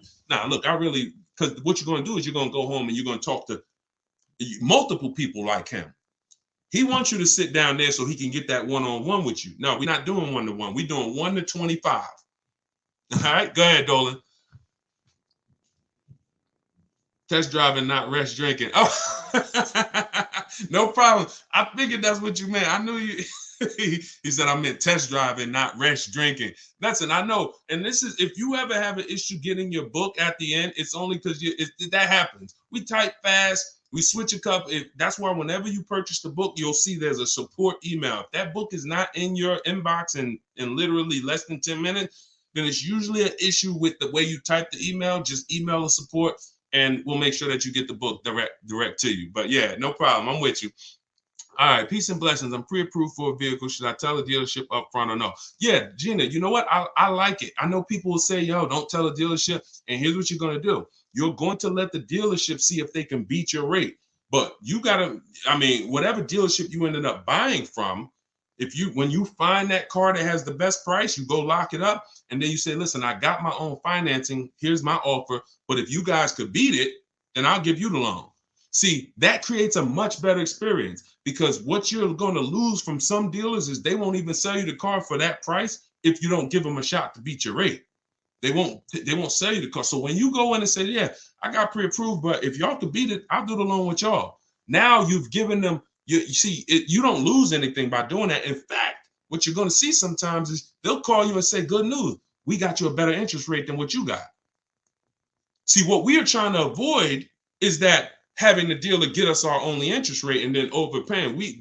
People said, no, I don't want that. I hear these dealers overcharge for the rates and they're making money on them. So then they went and started getting pre-approved and said, no, I'm not going to let the dealer even have a try. But no, you don't want to do that. You want multiple people bidding for your finance rate. And what you'll see is if you do it within a 45-day period, Experience calls that the rate window, it's only going to weigh on your credit as one hard inquiry. So whatever one hard inquiry would have lowered your credit score, whatever that, if they did a hard inquiry to get you to pre-approval, you already have it. But if you could do multiple hard inquiries within that rate window period, you can go to Google and you can actually verify this. Because sometimes people say, Deshone, is this true? Let me show you, and then we'll get ready to wrap. But I want to show y'all this. If you actually go to Experian, let's just Google. Hold on. You go to google.com and just type in rate window, rate shopping, cars, Experian. And you'll see Experian has an article called What is Rate Shopping? And it says it right on here. And it gives you a window of time where you can shop and have multiple people. So it says the FICO score. Now the FICO score window is 14 to 40 days. So just read it and just know this is on the credit bureau site. This is on the credit bureau site. So do it right, but let these people bid for your business, because you never know if they can get you a point or a half a point or 2 points better on the interest rate, they'll save you tons of money. All right. Okay. All right, listen, we've been on for an hour and a half. Listen, we're going to wrap, but I hope to continue this with y'all.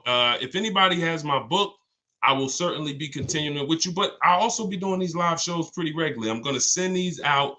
We'll eventually be promoting them. I'm going to promote the exact time so you guys know. That way, if you see somebody in their car shopping, you can say, hey, this guy, he does this show at this particular time. Most likely it's going to be 12 Eastern time. And we're thinking about doing a second live show, 3 p.m. Eastern time.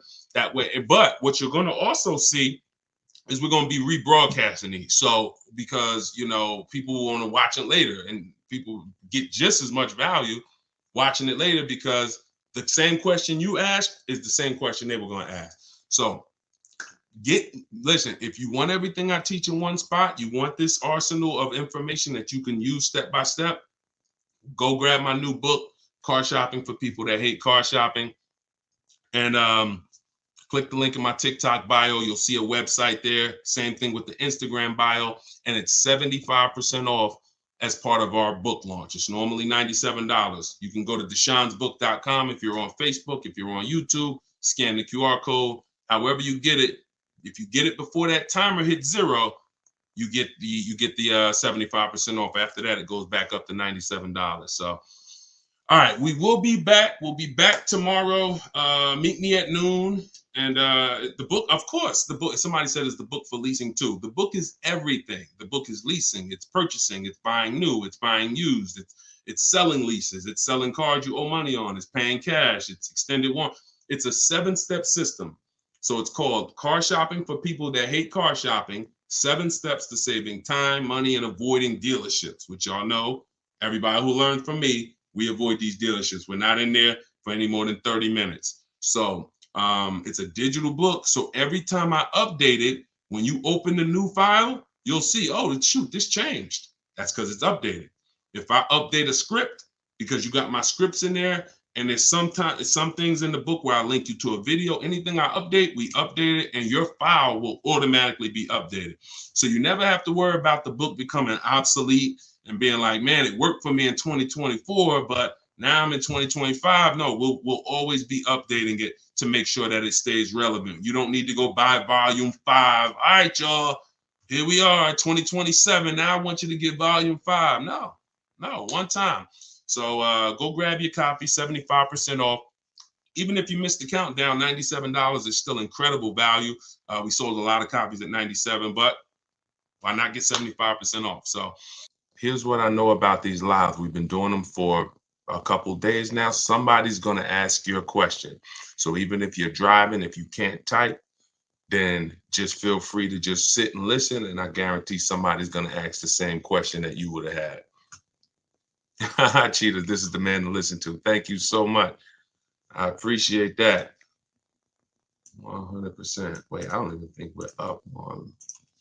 Let's get clear.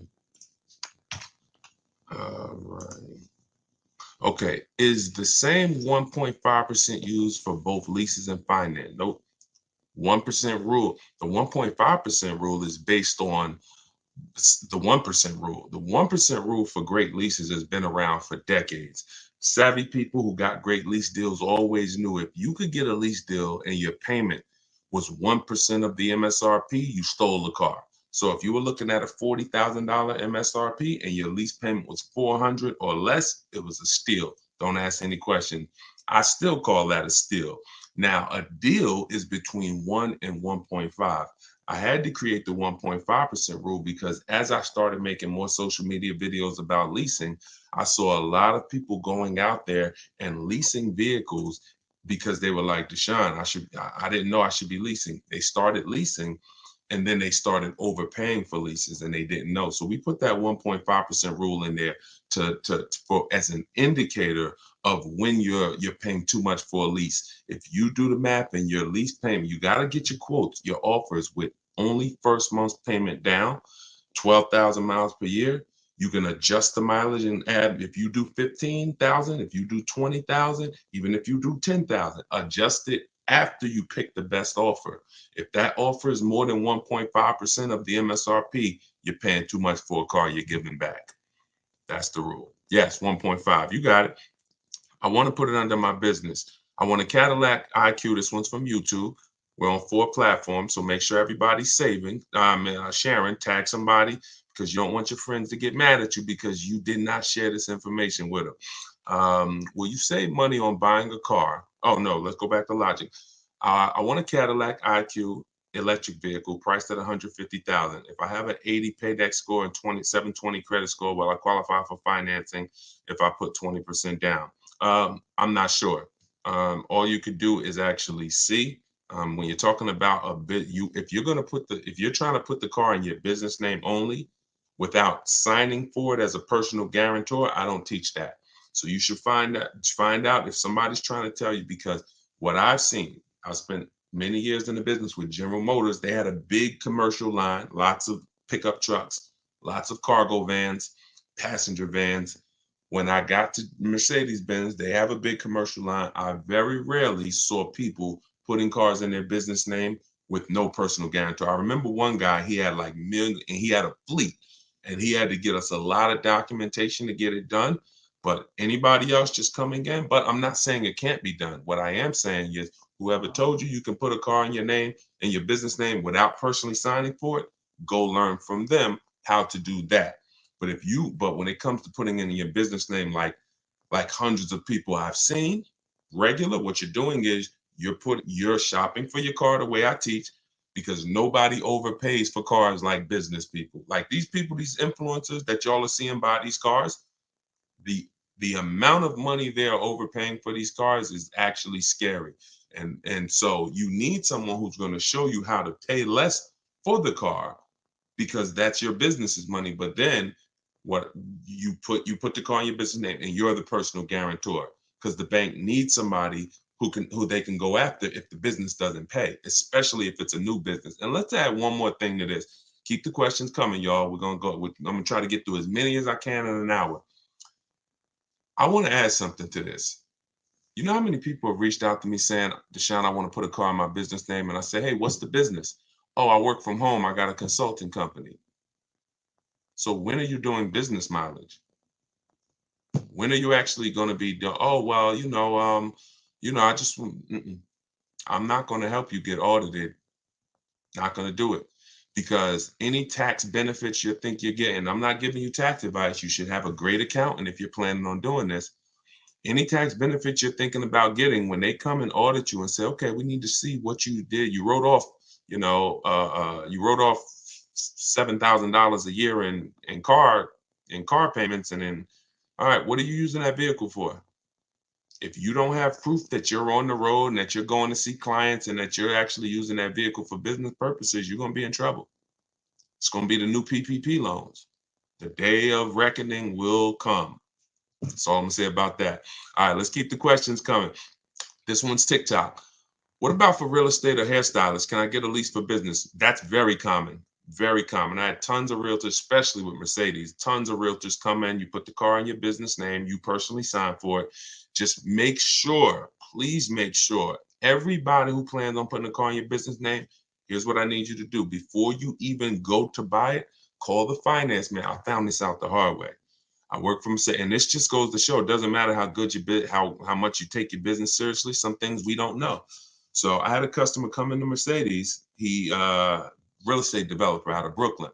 Heavy guy, young guy. He got an S-Class. Puts the car in his business name. He previously had a Range Rover. He's had tons of cars. He puts it in his business name. He's the personal guarantor. That normally makes the car only show up on your business. It doesn't show to your debt, on your personal debt to income. So when you go to apply for credit, if you go to buy a house, if you go to get a car, they won't see that that loan or that lease is coming out of your debt to income. In the case of Mercedes-Benz Financial, they still showed it. They still show, even if you're only the personal guarantor, they still show it. So you want to call the finance manager and you want to ask whatever brand you're thinking about buying, hey, if I put the car in my business name and I'm the PG, personal guarantor, will it show on my personal credit or not? And let them tell you no before you go through it. I learned the hard way. He was not happy. I mean, he understood. I didn't know, but it wasn't a good day. And that's my man. We're still very close. So he didn't blame me. It's just something we never saw coming. So, all right. My balance, this one's YouTube. My balance is $4,000 left. Oh, try to listen. In order to get the question answered, you got to type it all in one shot. You can't do continuations of questions. All right. So make sure you send your questions in one shot. Okay. This is, I'm not seeing the Instagram questions. Hold on. Let me see if I can go on Instagram on my phone. It's not showing me anybody on Instagram. That's weird. We've been having a little trouble with Instagram today. We had technical difficulties going live on Instagram earlier, and that kind of threw our. That's weird. All right. Let me see. Give me a second. Let me just see if I can get to Instagram. I don't want to leave you guys out. Okay. I'm a check in from one of my that's what I'll do. I'll check in from one of my secret accounts.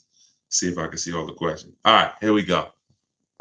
There we go. Let me put on do not disturb. All right, we got you, Instagram. Hold on, we coming to you.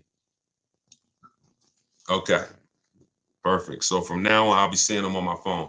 All right, so will you save money buying a car through Costco or Consumer Reports? No, Ira.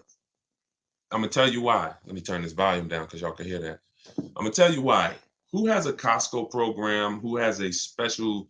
Who has Ford X Plan, Mercedes Benz, Mercedes Benz? What is it called? Fleet pricing.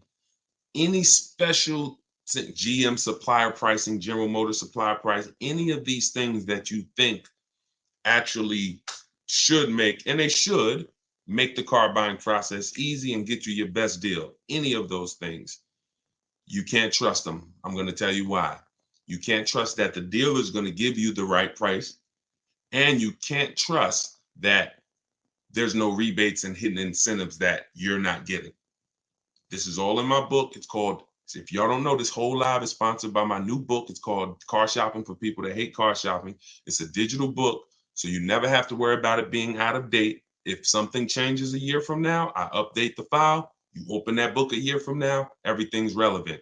But that book has the 7 steps that I use to teach hundreds, thousands now, how to purchase from home, lease from home, sell their leases, get bids from banks, credit unions. Everything's in there, and you can get it for 75% off for the next 30 minutes. While you're on the broadcast, go to my TikTok bio. You won't leave the broadcast.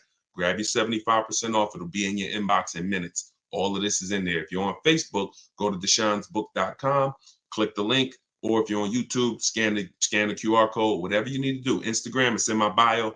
Get your 75% off so you can use this stuff and you don't pay the normal $97 for the price.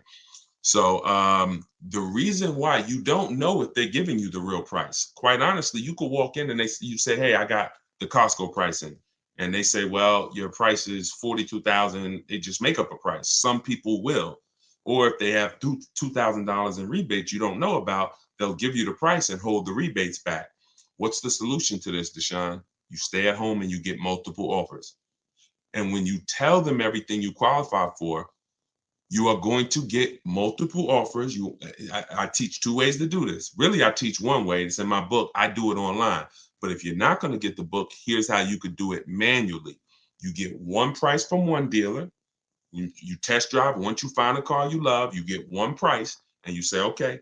And I wouldn't even get that price while I'm there. Y'all know my rule of thumb. How many minutes do we spend in a car dealership? Let's see how many people know. How many minutes do we spend in the car dealership? Maximum, absolute maximum. And this includes our test drive. Let's see. Anybody know?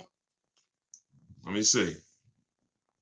We might have all brand new people on here. We might have a bunch of people on here that's on here for the first time with me. So I don't want to make any assumption. Answer is 30 minutes. We are never spent. You got it, Chris. I see you, Chris. Leashes in motion, 10. Listen, we're not to 10 yet. Quite actually, if you're getting your car, if you're buying a new car and the dealer delivers it, you could spend 10, but I don't want you to rush your test drive.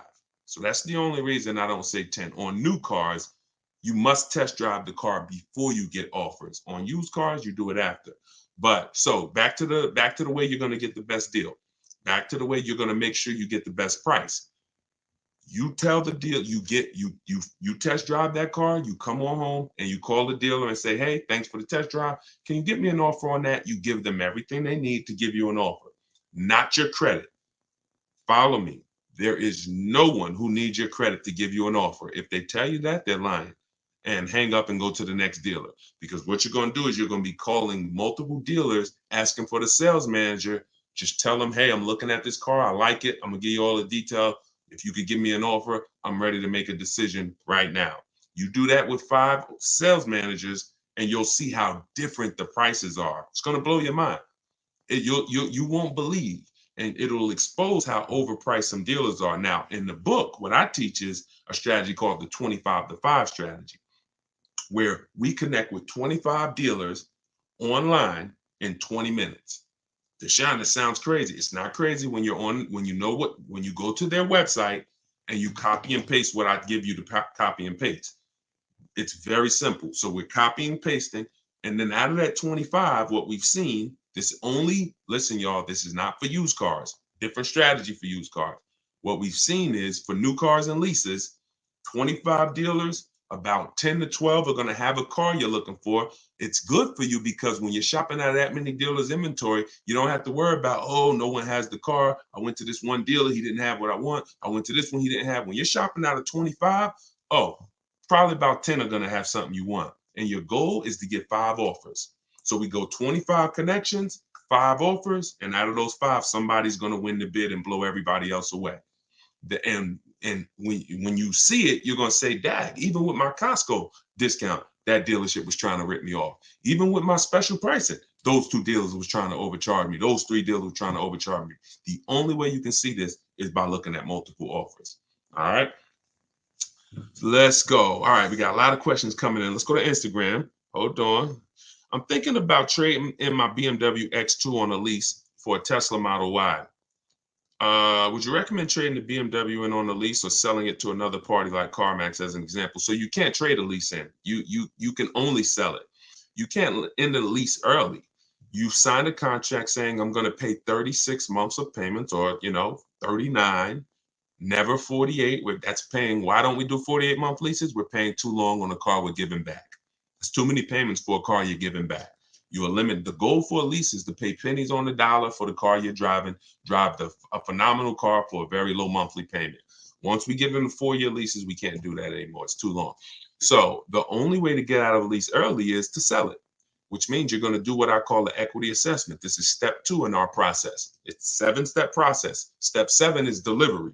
Step 2, equity assessment. I need to find out how much I owe. I call my bank. I get my payoff. And then I go to the online car buying sites, CarMax. This takes 20 minutes. Nothing, just so y'all know, my whole car buying process of getting below market deals, I'm not going to spend more than 60 minutes. Now, I'm a master at this, but even the people I've taught, it's an hour and a half from home. This is quick. By the time somebody's visiting your second dealer, we've already got our best deal. We're not spending hours shopping for cars, not once we decide what we want. But so you call, you get your payoff from your bank, and then you visit CarMax. You get an offer from them. If you're leasing, you must put when they ask you, are you leasing? Do you own it? Or are you financing? You must put own. Okay, I'll explain that later, but you must put own. You don't want to trigger something on their website. You need to find out what these companies will pay you in cash for your vehicle so you can figure out, can you sell it and get out clean, or can you sell it and possibly make a profit? People have made lots of money selling leases, especially in the last 3 years. But even now, people are still making $2,000, $3,000. So what you do is you get those offers: CarMax, Driveway, Carvana, Kelly's Blue Book Instant Cash Offer, AutoNation Sell My Car, and there's one more, Car Guru Sell My Car. And if you see that all those offers are higher than your payoff, you can get out. If those offers are lower, you're going to pay to get out, which means, and most people are going to say, no, I don't want to lose money to get out. So that's what you need to do before you decide to make a move.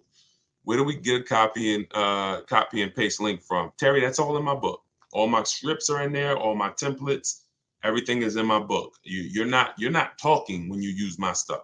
You're either only talking to managers or you're using my copy and paste templates. We're not talking to salespeople ever, because who'll be honest, who's not a good negotiator? Type me if you are not a good negotiator. Be honest, we're not judging anybody on here.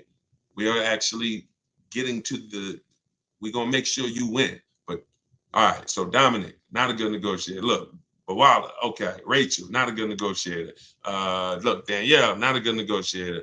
Look, seven. I don't want to mess your Instagram. All right, so we got lots of people on here that are not good negotiators. So in order for you to win, here's what you're going to master. You could do it my way, you could do it your way, but here's what you need to do. Instead of going 1-to-1, which is a losing battle, I can negotiate. I would never do 1-to-1 because it eliminates my ability to shop the whole market. Here's how you save thousands of dollars when you're a bad negotiator or a good negotiator. You must master the art of multiple offers. See, when you put multiple people against each other, you're not negotiating with them. They're negotiating really with each other. Who's going to win? And you'll find that you'll save thousands of dollars way quicker than you could ever have going back and forth with one dealer. So you want to make sure that you are using multiple offers in everything that you do. And that's what my system is about. Now you could do it your way or you could do it my way as long as you do it. Just don't do the old way. That one-on-one is a losing battle because you always leave hoping you did okay. You always leave wondering, could I have gotten some more money? With multiple offers, you never. And that's how you buy everything else. If you think about it, that's how you buy TVs. That's how you buy groceries. That's how you buy anything. It's always multiple offers, and then you pick the best one. That's how we don't have any buyer's remorse. All right, this is YouTube. Reem, I have a 2019 1500 for about a year. Chevy 1500 for about a year and some change, 700 a month with alpha warranty. I'm thinking about leasing. I have about 30K left. What should I do? Always equity assessment. Do the equity assessment. That's going to tell you, listen, when you figure out you got 10 grand of negative equity, you're going to park it real quick because you can only do 3 things if you have negative equity. 2 will get you a new car, 1 doesn't. There's only 2 people who can't get a new car. One is super bad credit. You need to wait. You don't need to make a move if your credit's so bad you're going to destroy yourself by making a move. Now, the second person, these are the only 2 times I see people who want cars who don't leave with cars. Second person, you could have an 800 score. If you have 10,000, 12,000, 15,000 negative equity, you can't go and do a no money. You can't put that type of money on your next car because you have to take into account the loan to value ratio. So you can't buy a $40,000 car and just slap 15 grand of negative equity on that. The bank's not going to approve it. You would have to get a great discount off that car through multiple offers and rebates. There's certain brands out there that have big, huge rebates. If you're looking at one of them, maybe you save 7 grand, 8 grand, 10 grand, and then you can slap that negative equity. But that's why before you ever, if you sitting there and you're like, man, you know what? I think I want to lease or I think I want to switch my car. It's always an equity assessment. I need to know, can I make money selling this car right now? Or am I in a negative position? In which case I gotta chill out. Now, if you got a small amount of negative equity, you might just want to pay the difference. Always sell to the highest bidder. Get all those offers I talked about from the online companies. And if there's $1,000 or $2,000 shortfall, just pay the difference so you could do a clean deal. But if not, then you have to transfer that. Transferring it is more difficult because now a dealer's not going to pay you what those companies are going to pay you, especially not a dealer who's going to win the bid. See, your favorite word working with me is going to be bids. Everyone must win the bid. So when that car you're shopping for, whatever dealer wins the bid, that means they beat every other dealer. They're not going to turn around and pay you the same price CarMax offered you for your car. They can only pay what it's worth to them, which means if you had negative equity over here going with CarMax, it's going to be more going with a dealer. But that's just what you have to deal with. That's why, y'all, I want you to get out of negative equity and stay out of it. It really does make your deals not impossible. We do them all day long, but it does make it more difficult. All right, let's go. Let's keep them coming. Hold on, let me go to my window. Should I buy a new car or CPO? That depends on budget, Valerie. That's always the question. If you can afford both, if you guys can get a car, anybody who wants to, you're buying a car and you're going to keep it long term, y'all know my rule. How many years should you be keeping your car minimum if you're buying? I'm sure we got a couple people in here who knows the rule. If you are purchasing a car, what's the minimum number of years? All right, Danny, good job. 8. So because the reason it's 8, I see, man, I got a lot of people, y'all getting quick. It's the reason it's 8 is because at 8, you've outlived the depreciation drop. Your biggest expense when you're buying a car is the one you can't see. It's depreciation. You're losing thousands of dollars whether you drive the vehicle or not. If you drive it, you lose more. If you're a high mileage driver, you lose even more in depreciation. So you want to make sure that you outlive that, or you shouldn't buy. The only way to outlive it is you got to get to that 8-year mark. Now, if you're not keeping it, if you're like Deshone, I'm not keeping the car 8 years. then you should be shopping for an aggressive lease offer, a great lease deal, not a regular lease deal, not these deals that say, oh, you need money down, an aggressive lease deal. So once you do that, you'll be able to, now hold on. I got so into that, I lost the question. Oh yeah. So CPO, Valerie was asking, should I buy a new car CPO? So if you're buying and you're keeping, the only question to ask is, what is my budget? If I could afford it, let's say Deshone, I could afford both. Okay. I have two things in my book to help you make this decision. If you are only buying a new car every 8 to 10 to 12 years, maybe you want a new car. That's fine. You won't lose. Some people say, Deshone, even if I'm buying a new car, I mean, even if I only buy a new car every decade, I still want even more value. I'm gonna get a pre-owned one. That's fine too. That's a personal preference. If you could afford both, then it comes down to personal preference. All right. Only other option would be to buy one direct from auction. You can. That's a professional's game. I don't talk to the public, you guys, about going into auctions. That's a professional's game. It's like if we were buying houses, I wouldn't be talking to y'all about foreclosures. That's a group, for small group, it'd be like 30, 40 of us, and all we do is buy cars from the auction.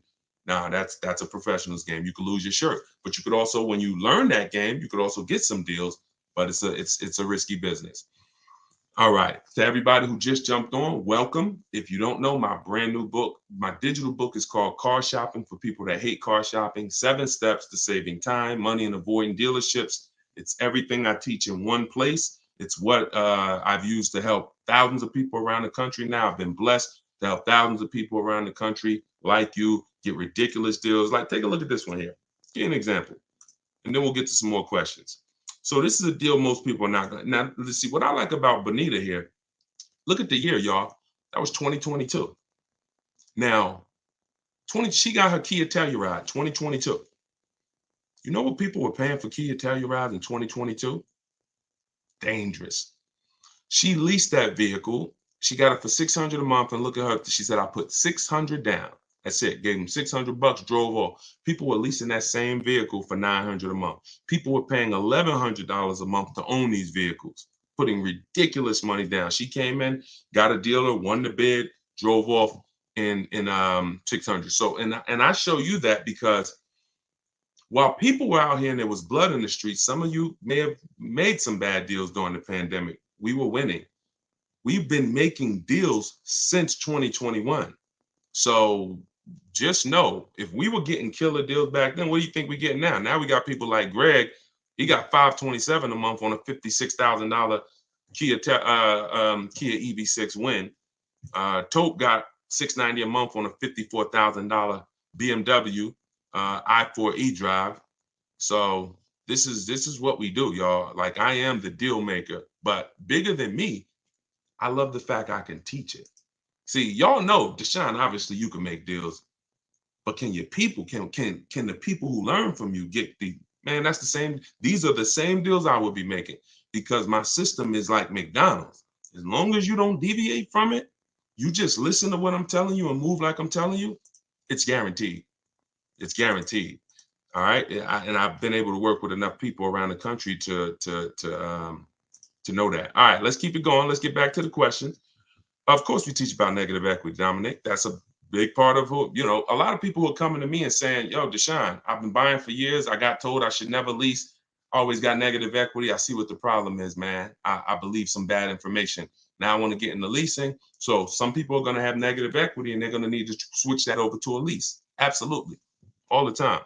No, the book is for everything, Hockey. That it's leasing, it's everything. See, it's high mileage drivers. How many high mileage drivers we got on here? Let's say you drive over 20,000 miles a year. Just type HM. I always tell high mileage drivers, type HM. It's for you too. I got 3 strategies in there for high mileage drivers. One's a long-term strategy. That means you're going to buy a car, keep it 8+ years, and then 2 are for short term. If you're not keeping your cars 8+ years, you need to have leasing as part of your strategy, either a high mileage lease or something I call 2 cars, 1 car payment, where you can measure it, where you can balance it out. So in order for me to help the public, in order for me to help you, I got to have something in that book no matter what your situation is. And that's why it's a digital book, because it links you. Y'all remember Mario Brothers? Remember the warp zones? The book is like warp zones. So you'll get to a point when I ask you, if you're buying and you're keeping your next car 8 years, click this, and then it'll warp you to a section of the book that keep you on that path. If you're buying and you're keeping less than 8 years, click here and it'll warp you to that.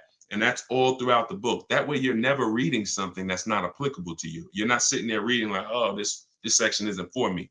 It's a path for you. All right. So you can get it for 75% off. Normal price is $97. It's worth thousands. And my goal is for it to be the most valuable book you ever bought, or at least one of them. But if you can get it before the timer runs out, you can get it for 75% off. So just click my TikTok bio, click the picture, go to my Instagram bio, click that link, and grab your 75% off. If you're on Facebook, just click the link that says deshonsbook.com and grab your 75% off. All right, let's go. Oh, thanks, Valerie. Enjoy it. Make sure you send me your success story too. Yes, I'm in New Jersey. Yep, absolutely. I want to lease this time, short term. Good. That's what we want.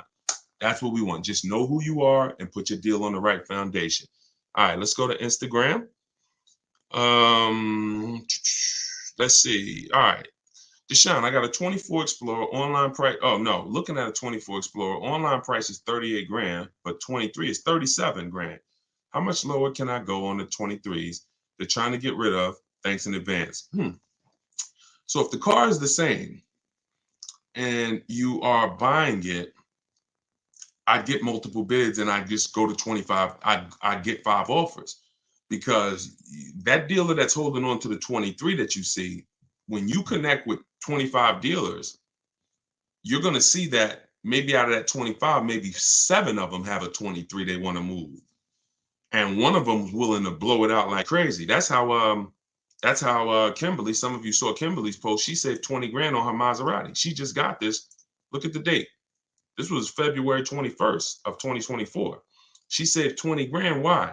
Because she reached out to 25 dealers. One of them had a Maserati that she wanted.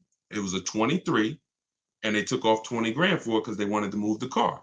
She ended up getting it right here. This is it. And that, in fact, she got a different one, because that dealer that wanted to take off 20 grand, a dealer closer said, all right, I'll beat that offer. And she ended up getting this one. But if you connect with enough dealers, then you'll find that dealer who's like, listen, I really got to move that 23. You might be talking to a dealer right now that has that 23, but they're not desperate enough yet. They're not hurting enough yet. You want a dealer that you can connect with, and they look and say, man, we need to move this 23 because we don't want to be stuck with it. So that's why it's always about multiple offers. I don't ever listen, don't ever ask me about one car. Deshone, man, I'm looking at this car. How do I get them down? That's not what I teach. You're out leveraged. All the power's in their hands. You talk to me about, Deshone, these are my top 3, 4 cars. Deshone, this is my top offers. It's always multiple offers.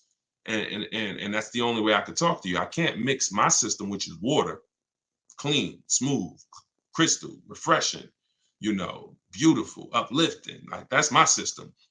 I can't mix that with oil, this old way you shop, which is 1-to-1. And, I just like that one car. Let me get them down. No. That car, there's plenty duplicates of that car. And what you need to do is you need to be in a position where you can see those duplicates and you can see who's going to sell it for the most. That makes sense? If that makes sense, everybody type a 1. If y'all clear on that, that's the difference between negotiating 1-to-1 and negotiating 1-to-many. 1-to-many is getting bids. 1-to-1 is old, traditional, out leverage, buyer's remorse. Always wonder if I could have paid more. Could have paid less. We don't do that. My pleasure, Reem. I see you. All right, let's go. Let's keep the questions coming. How do you get multiple bids? I said that earlier, Anna. You could do it my way, which is in my book. I connect with 25 dealers online. We let them know what we want, and then you use all my scripts to keep the emails moving and keep it on your agenda. If you're not going to use my book, which is in my TikTok bio, 75% off, you could download it. It'll be in your inbox in 3 minutes. Then what you need to do is find the car you want, come home, call at least 5 local dealers, ask for the sales manager, and you need to get offers from the sales manager. I would only speak to the sales manager. And this will only work until a lot of people start doing it. because after a while, people are gonna be, yo, why is all of a sudden all these people calling asking for the sales manager? So, that what I teach is unlimited. 8,000 people can do it, and we're never gonna, it's not gonna mean anything. This whole calling the sales manager thing, that's going to get eventually, if hundreds and hundreds of people are doing it, they're going to eventually start screening the calls and saying, all right, what's it in reference to? And so you could use it now. That's what I call the manual way. But those are the two ways to get multiple offers that I know of. If you could figure another way, do it. But my way is the easiest, because my way takes 20 minutes, and you're sitting in your living room or you're sitting at work, and all these companies bidding for your business. All right, let's go to all right, so we got questions on every platform. All right, hold on. What credit limit do you need to lease a car? Is it easier to lease or buy with a 680 score with $5,000 down on a used Audi? See how you've locked into one car? Now, if you're talking about any used Audi, but as long as you're not talking about like one used Audi you saw, and the rule of thumb growing is, if you're keeping the car 8 years, you buy. If you're not, you lease. So you got to get out of where you are, which is, all right, should I buy this used Audi or should I lease? The question is, how many years am I keeping the next car? That's what you ask yourself. Everybody on here, answer that question. The next car you're shopping for, how many years are you keeping it? How many years are you keeping it? And everybody tag one person, or I'm telling you, they're going to be mad at you. They're going to listen. If you don't think your friends are going to find out a year from now when they tell you, man, I made this stupid car deal and it is like, I can't get out of it. And you say, man, you listen to this guy, Deshone, the auto advisor, and no, I don't know him. You got to go follow him. Oh, and then they find out you've been on these live shows and you ain't tag them, you ain't tell them, you ain't share the video with them. You might lose a friend.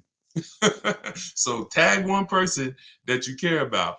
All right, 3 to 4 years. I see. Okay, nope, that's not the question, Celeste. You can't say depends on how many years it's going to hold up. When you set the amount of years as the goal, then everything after that is to make sure the vehicle you purchase will last that long. See, if you go in to purchase a vehicle and say, well, I hope if it lasts 8 years, if it lasts 10 years, I'll keep it that long. Chances are it won't. But if you say, you know what, I want to be a long-term person, I don't need to switch cars every 3, 4, 5, 6, 7 years. I can keep a car 8 years, 10 years. I'm fine with that. Then that means everything you do after that, you could use my process, because I'm going to make sure you buy a quality car that will last that long under your budget. But you have to set the goal. You must set the goal. So let's get out of the gray area and set the goal. Deshone, I'm not a long-term person. I only want to keep this car 6 years max. Perfect. All right. Let's go. 2 years. Okay.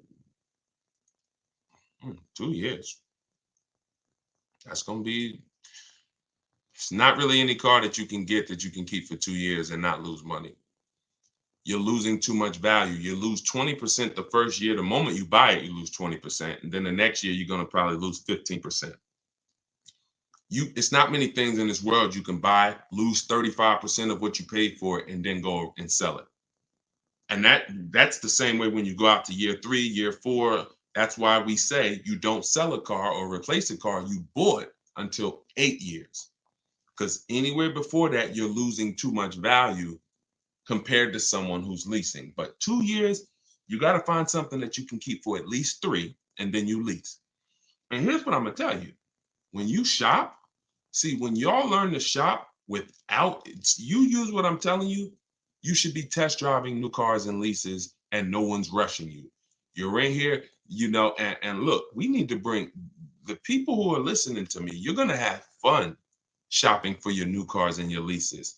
You're going to have fun going into dealerships, test driving, knowing you're not buying in the dealership. So I'm here to test drive. and you can enjoy a weekend of test driving to decide what you want. It's a real fun experience when you go to one dealer Saturday morning and you test drive and you're like, okay, now let's go see that competitor car because we're trying to narrow it down to our top choices. And you're test driving, and hey, can we talk to you? Can we just show you the deals? No, no, thank you. Let me get your car. We got some other cars to drive. That's power. That's fun. That's like the kids. If the kids are with you, they'll enjoy that. You know what the kids don't enjoy?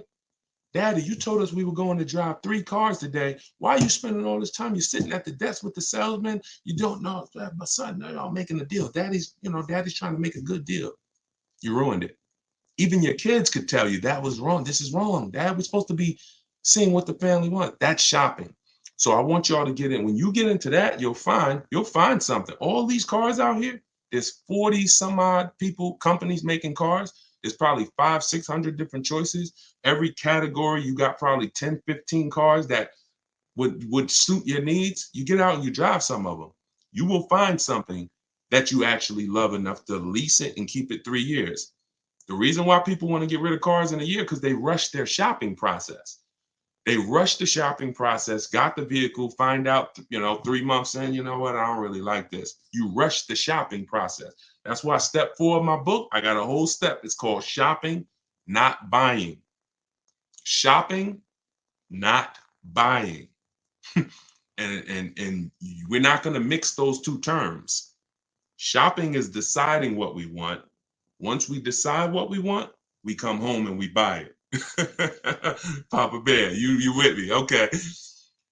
All right. Yeah, let's go. All right, let's keep the questions coming on YouTube and Facebook. All right, we're bringing questions from every platform. So being pre-approved makes it easier for them to let you test drive. Look at that. That's a shame. Let you test drive? You kidding me? I'm here. In my book, I teach you how to call the dealership. Hey, my name is such and such. I teach you how to I like to ask for the best salesman there because that's the only time you're going to work with a salesman is on a test drive. Hey, do you have a such and such that I can come in and drive? Okay, perfect. When can I come in? Oh, okay. I'll see you then. That's it. I'm here to test drive. Anything else they took. Now, we don't do this with used cars. You cannot test drive a used car.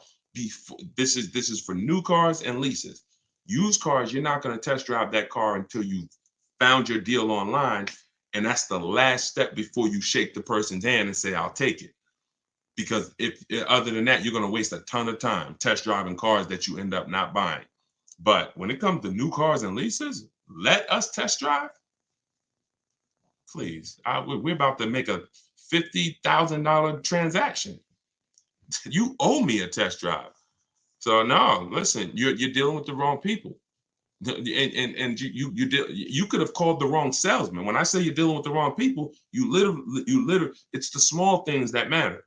When we call for a test drive, we're asking for the best salesman there. Who's a salesman that everyone knows, everyone loves? Oh, that's Tom. Hey, Tom, how you doing? I'd like to come and test drive that Nissan Rogue. What day is you there? Oh, I'll be here. All right, perfect.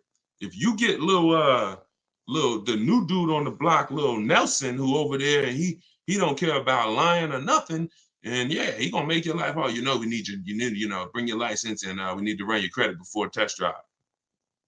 These little details, I promise you, they matter. I've been on the inside. I seen little Nelson. Dude gets fired in 90 days. Little Nelson over there. What happened to Nelson? You knew he was going to get fired. But what's happening in that 90 days? Dude is doing damage. Dude is doing damage.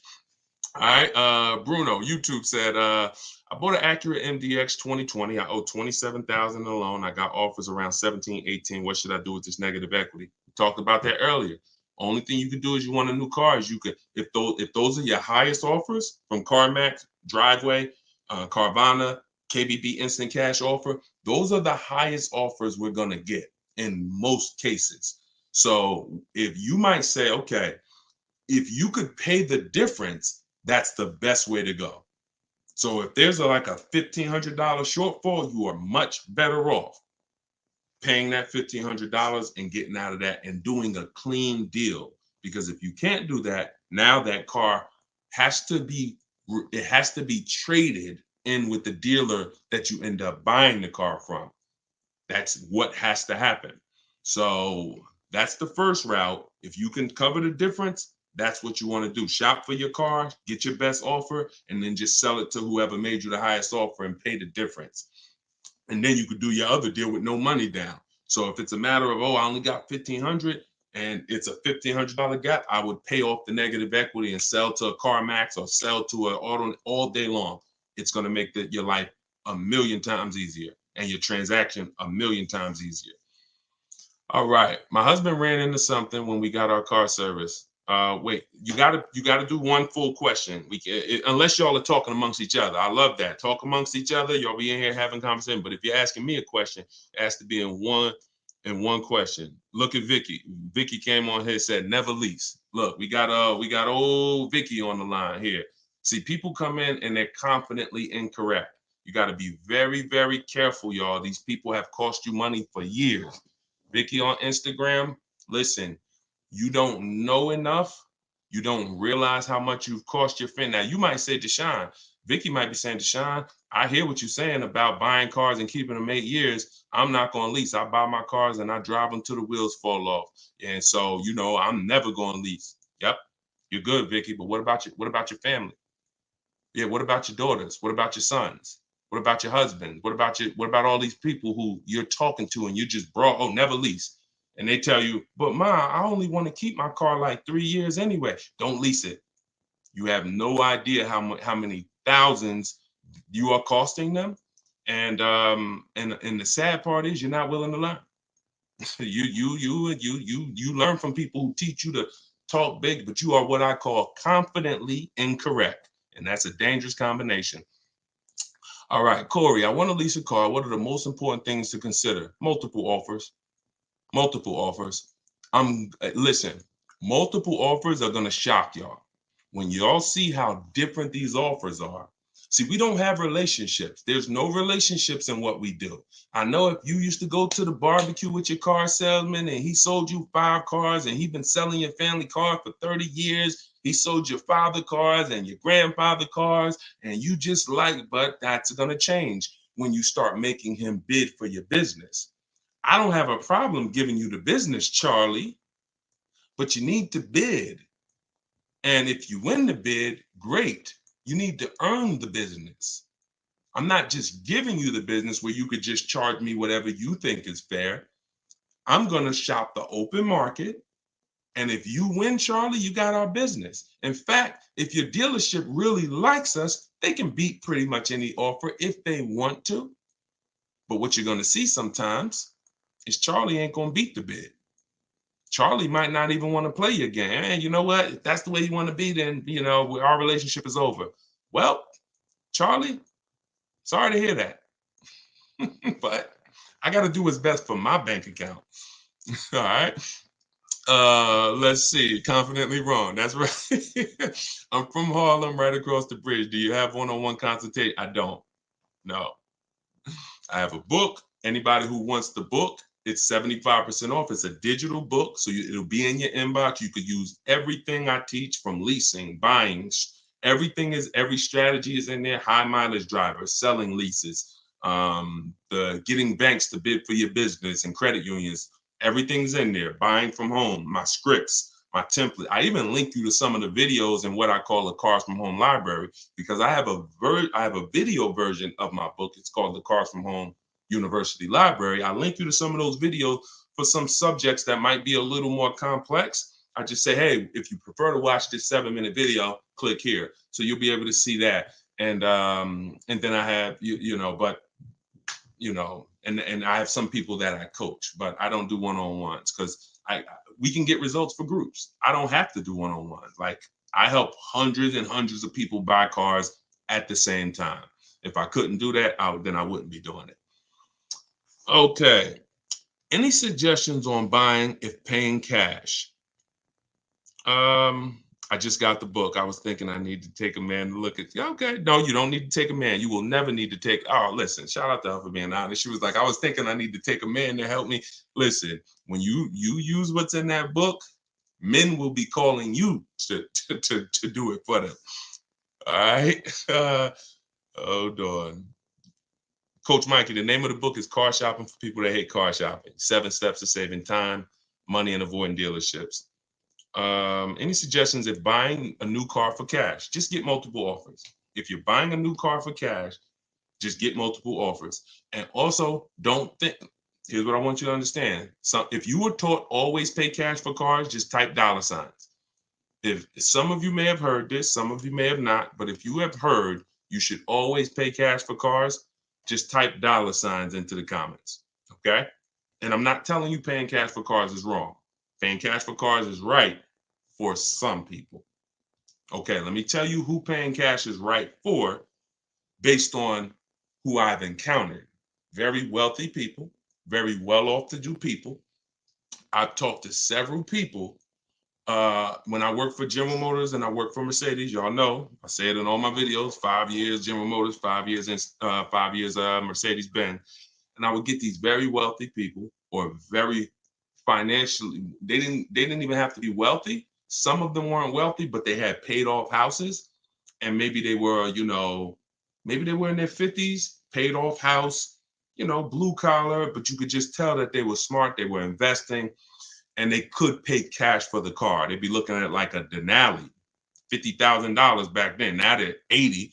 And they like, listen, I'm like, so how are you going to pay for the car? Once we agreed on the price, smart, always agree on the price first. And I say, how you going to pay for the car? They're like, what are the rates? Now, if we had a special rate that month, 0%, 0.99%, 1.99, they'd keep their money invested because that money was making money for them. And then they just use the bank's money at a very low interest.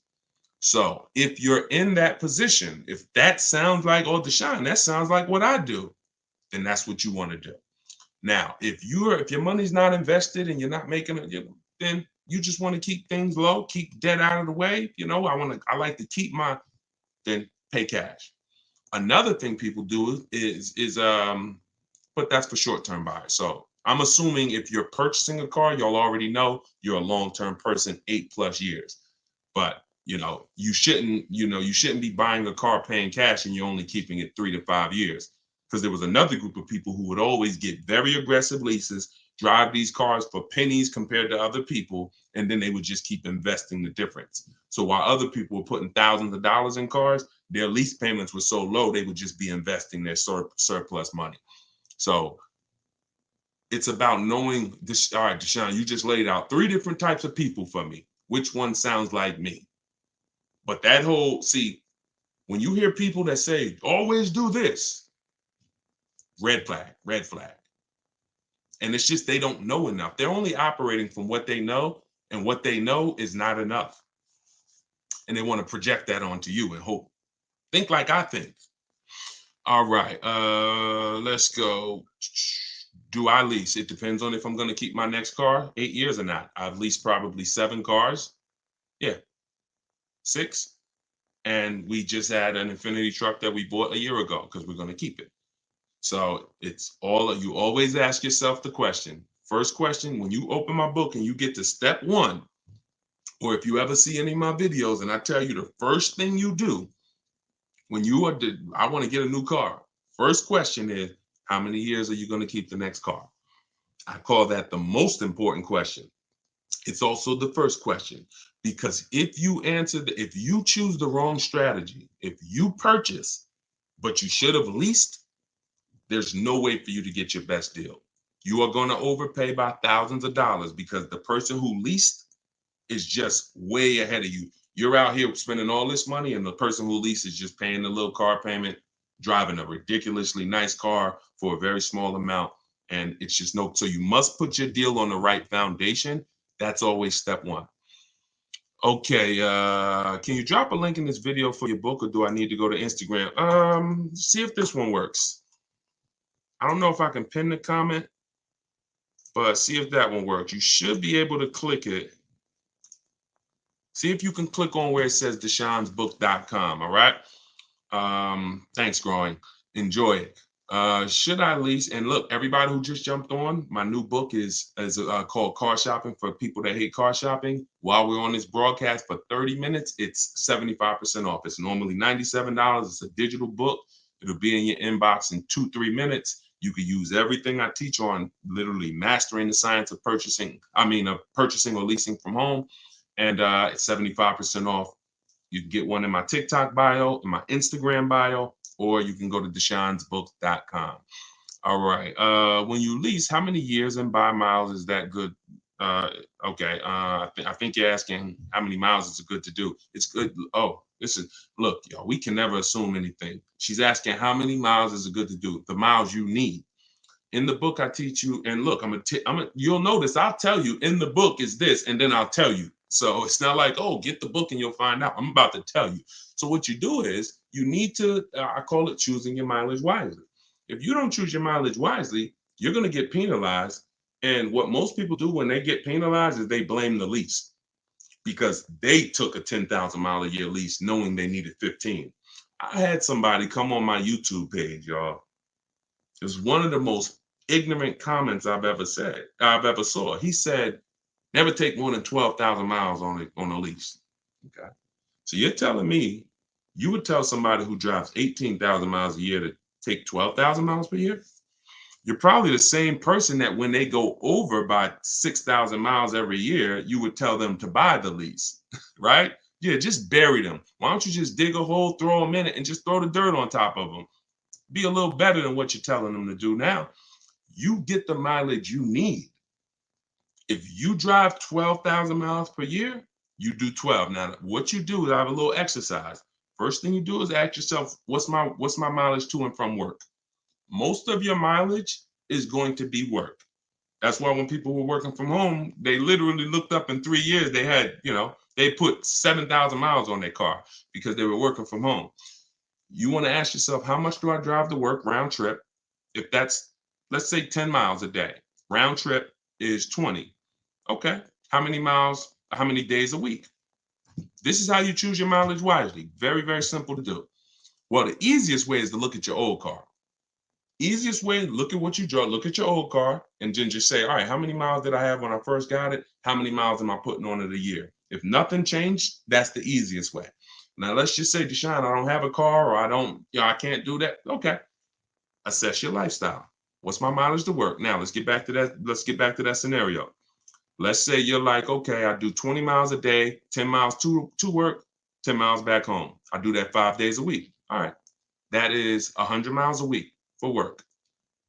You multiply that by 52 weeks in a year, and you'll see, okay, that's 5,200 miles. Perfect. I'm way under 10. The first threshold for most leases is usually 10,000 miles per year. Some luxury vehicles, some do a 7,500 mile per year lease. But what you want to do is say, okay, now what am I doing for leisure? All right, I go down south. Oh, all right, I take a trip across the country. Okay, I'll do that once a year. I'll probably put another 2,000 miles on doing vacations. Oh, I'll probably do this. So you're just adding it up. One person was like, Deshone, my child's going to college. I'm about to lease. This was somebody in my group. She was like, how do I account for the mileage? Like I'm gonna be visiting them at the college. I said, okay, how many times do you think you're gonna visit them? She said, probably, every 2 months I'll go out there. All right, how far is the trip? Well, 500 miles. Okay, see, we did that math. We just added it up. And she was like, okay, good. I think I need 15,000 miles of work. There you go. So all you do is just assess what you're gonna be doing and you'll be fine. You'll be fine. Get the mileage you need. Now, when you shop for your leases, y'all always shop with 12,000 miles. If you need 15, you always shop, get your offers with 12, because the way we judge our offers, we divide the monthly payment they give us into the MSRP, and that gives us a percentage. That's how we came up with the 1% rule. I didn't come up with the 1% rule. I created the 1.5% rule. The 1% rule was created way before I started buying cars. That meant if your lease payment with no money out of pocket was 1% of the MSRP or less, it was a steal. You didn't have to ask any questions, drive off in the car before they changed their mind. Now, if you didn't, now what I saw is people knew about a steal, but they didn't know when it was the other extreme, overpaying. So I started doing some math and I looked at, okay, once you pay above 1.5% on your lease payment, you're paying too much for a car you're giving back to them in 3 years. So my rule of thumb, you'll see it in the book, you'll hear it in my videos, 1% or under is a steal. In between 1% and 1.5%, that's a deal. Over 1.5%, bad value. We pass on those. We pass on those. And in order for you to get your best lease offer, you must shop multiple offers. You must get at least 5 quotes, or you're not going to get the bottom price. Okay. Let's go. Let's go to Instagram for one. We rotating. We got a couple more minutes. Welcome to the new people that just jumped on. Shout out to everybody who's sharing. Thank you to everybody who's giving gifts on TikTok. I appreciate it. Everybody who's sending stars, all of that. The people who support the broadcast, that support the mission, it's 3 ways to do it. You can purchase a book. That's our sponsor. Car Shopping for People That Hate Car Shopping, my new digital book. Second way is to share the broadcast or give gifts, whatever you want. But, I appreciate everybody. All right, let's go Instagram. I don't see one over here. I see a lot of people on Instagram, but not too many questions. All right, so let's go. When getting more miles, does your monthly payment go up? Yes, it does. Absolutely. Yes, absolutely. So you're going to get your offers with 12,000 miles. And once you identify the best offer, you write that dealer. Now, if you're using my way, you're writing them because you're doing by email. If you're using your way, sales manager, you say, okay, can you please adjust the quote for me to 15,000 miles per year? And then you have them adjusted, because at that point, you've sorted through all the garbage dealers, the 80% of dealers that's going to overcharge you, and you found the 20% that are the people we want to do business with. These are awesome people. These are people that hate the 80% as much as we don't like them. Yeah, they wish they weren't in business. These are the people who will literally make buying from home easy. They'll try to beat their competition. They'll give you great price. They're honest. These are the people we are trying to find, but they're sprinkled in the 100,000 used car dealers, and they're sprinkled in the 17,000 new car dealers. So we're not going to find them just walking in the door and hoping, I hope this is a 20% dealer. No. All right, Sen, enjoy it. All right. Is gap insurance a necessity? All right, good question. So gap insurance, if you do no money down deals when you purchase cars, no money down, gap insurance is absolutely necessary. But you should be calling, you should be getting a quote. See if your insurance company can give you a quote. A lot of people didn't know that. You didn't know your insurance company may sell gap insurance. And if your insurance company doesn't sell it, there are companies that sell it, insurance company. You don't have to get it from the dealer. So so here's what you want. If your car is worth, this is what I call insult to injury, because some people will tell you, oh, when you go into that office, the finance manager just don't buy anything. Now that finance manager looks at you and says, listen, you need gap insurance. If you were taught don't buy nothing, you in trouble, because this is what ends up happening when you need a gap and you didn't have it. You leave out of there and your vehicle value is only 25,000. This is an example, but your loan is 30,000. Now you go out there and a week after that, somebody hits you, God forbid, car gets totaled. Your insurance is going to pay off 25, because that's called the actual cash value, or ACV. But that $5,000, the bill's coming to you. I call it insult to injury because you just lost your car. Now you got a bill. Gap insurance. Now, if you are purchasing your car and you are going to be keeping it long term, and you decide, I want to put money down, I want to put 5 grand, 10 grand, 20 grand down, that's fine.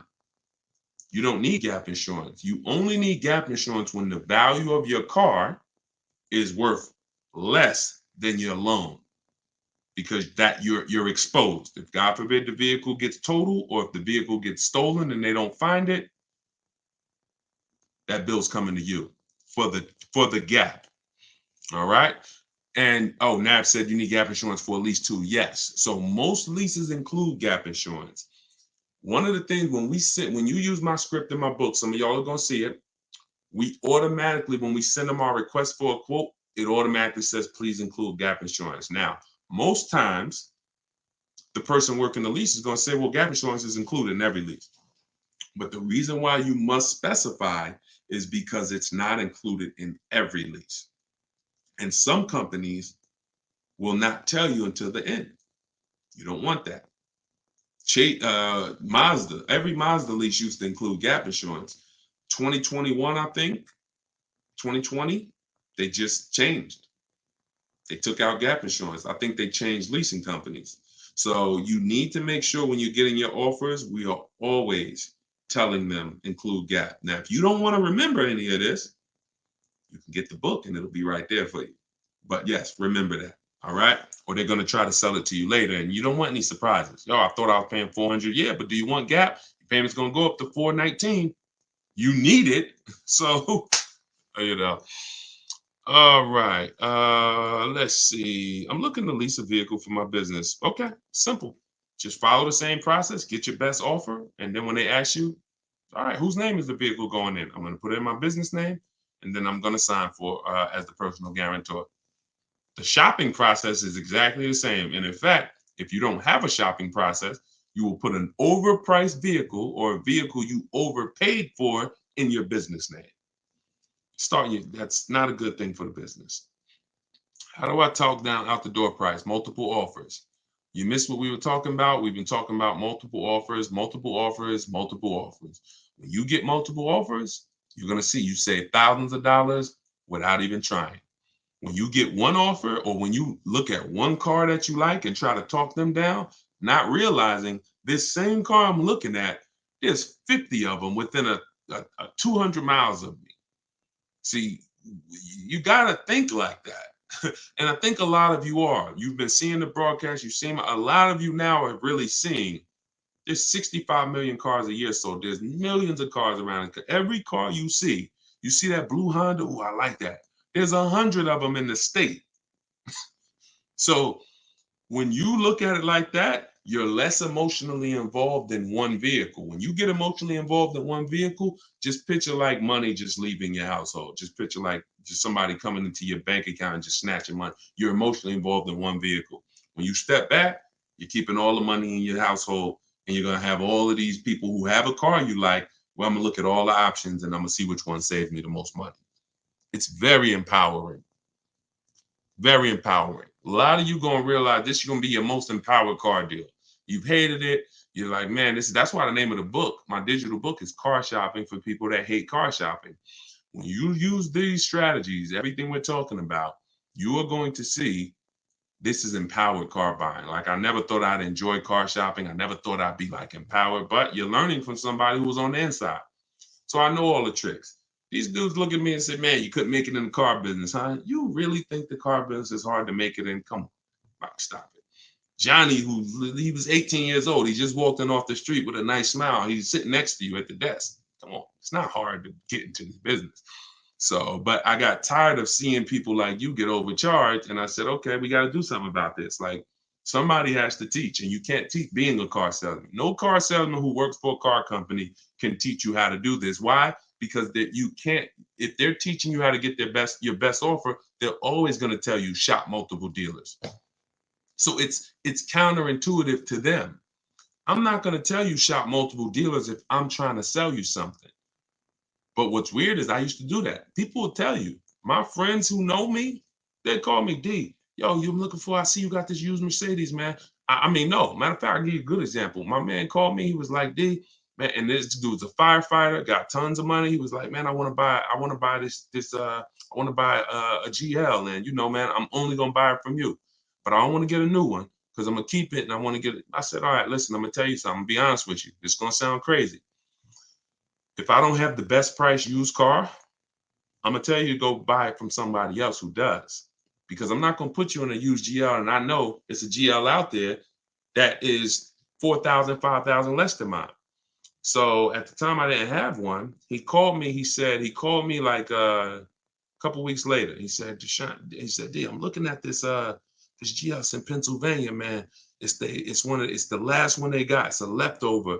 They take it. He told me the price. They were taking off like 14,000 for him off a brand new one. So because he ended up saying I wanted to get a new one. I told him, I said, I got a new one, but that's a better deal, bro. Take that deal. See, that's why my managers had a problem with me sometimes, because I'm telling people Come back and see me in 3 months. You're not ready like that. Like, no car salesman, unless they're willing to like just not care about selling a car today, they're not going to tell you to get multiple offers. But when you get multiple offers, that's how you save all the money. All the money. So you must get it. And when you do it, you'll never go back to the old way again. You can see it's too much money. You're going to see how much money I've been missing all these years. All right, y'all. We're going to jump off. This was good. You know, it's tons of questions. We could do this for hours and hours, but we've been on for an hour and 10 minutes. I appreciate y'all. I appreciate everybody who tuned in. I appreciate everybody who shared. Use this information. Don't go back to the old way of car buying, car shopping. Don't do it. It's already cost you. It's already cost you. You can't get back the money you lost dropping off your leases instead of doing your equity assessment to see if you could have sold them. You can't get that money back. You can't get back the money you overpaid on these cars. But what you can do is change what you're going to do moving forward. If you change what you're going to do, that's all we can control. We're not going to cry over the past. All we're going to do is change what we're doing now. So if you want everything I teach in one place, grab my new digital book in my TikTok bio, in my Instagram bio. It's called Car Shopping for People That Hate Car Shopping. If you're like Deshone, that is me. I hate it. Then you are going to love this book. It'll be in your inbox in a few minutes, and it's 75% off. So if you go to that bio, as long as the timer is not at 0, you get it for 75% off, and it's everything in there, everything you're going to need. High mileage driving, leasing, purchasing, buying used cars, buying new cars, extended warranties, tire and wheel, everything is in there, and you'll have it in one spot. So the book is normally $97, but if you go get it now, you can get it for 75% off. All right. I don't see the book on YouTube. Here you go, Reem. Let me know if you see this. Let me know if you see this link. That comment that I just posted. Let me know if you can click that link, or you go to deshonesbook.com. I didn't have the banner up. And some of you may be watching like you might be watching on a TV. If you're watching on YouTube, you could just scan that QR code with your mobile phone and it'll take you to it. All right. So get your 75% off, and I will see y'all on the next live. We'll keep this going. Just make sure that you are telling everybody you know. You're going to run into somebody that's shopping for a car. You can't go outside of your house without tripping over somebody who's shopping for a car. Make sure you tell them, are you following Deshone? If not, they could be in trouble. And really, when you learn and you start doing this, you're going to tell them you are in trouble. Because if they're shopping that old way, they're in trouble. First one's from Facebook. We're taking questions from every platform, but this is Facebook. I have a 2018 MDX, 60,000 miles on it. Live in a small town. There are 2 recalls going on for the transmission and fuel pump. I can get one crankshaft done this week and looking to sell the car. Feels like it's a lemon and have other cars. Well, I mean, a recall doesn't necessarily make it a bad car. So if you're experiencing issues, then that's different.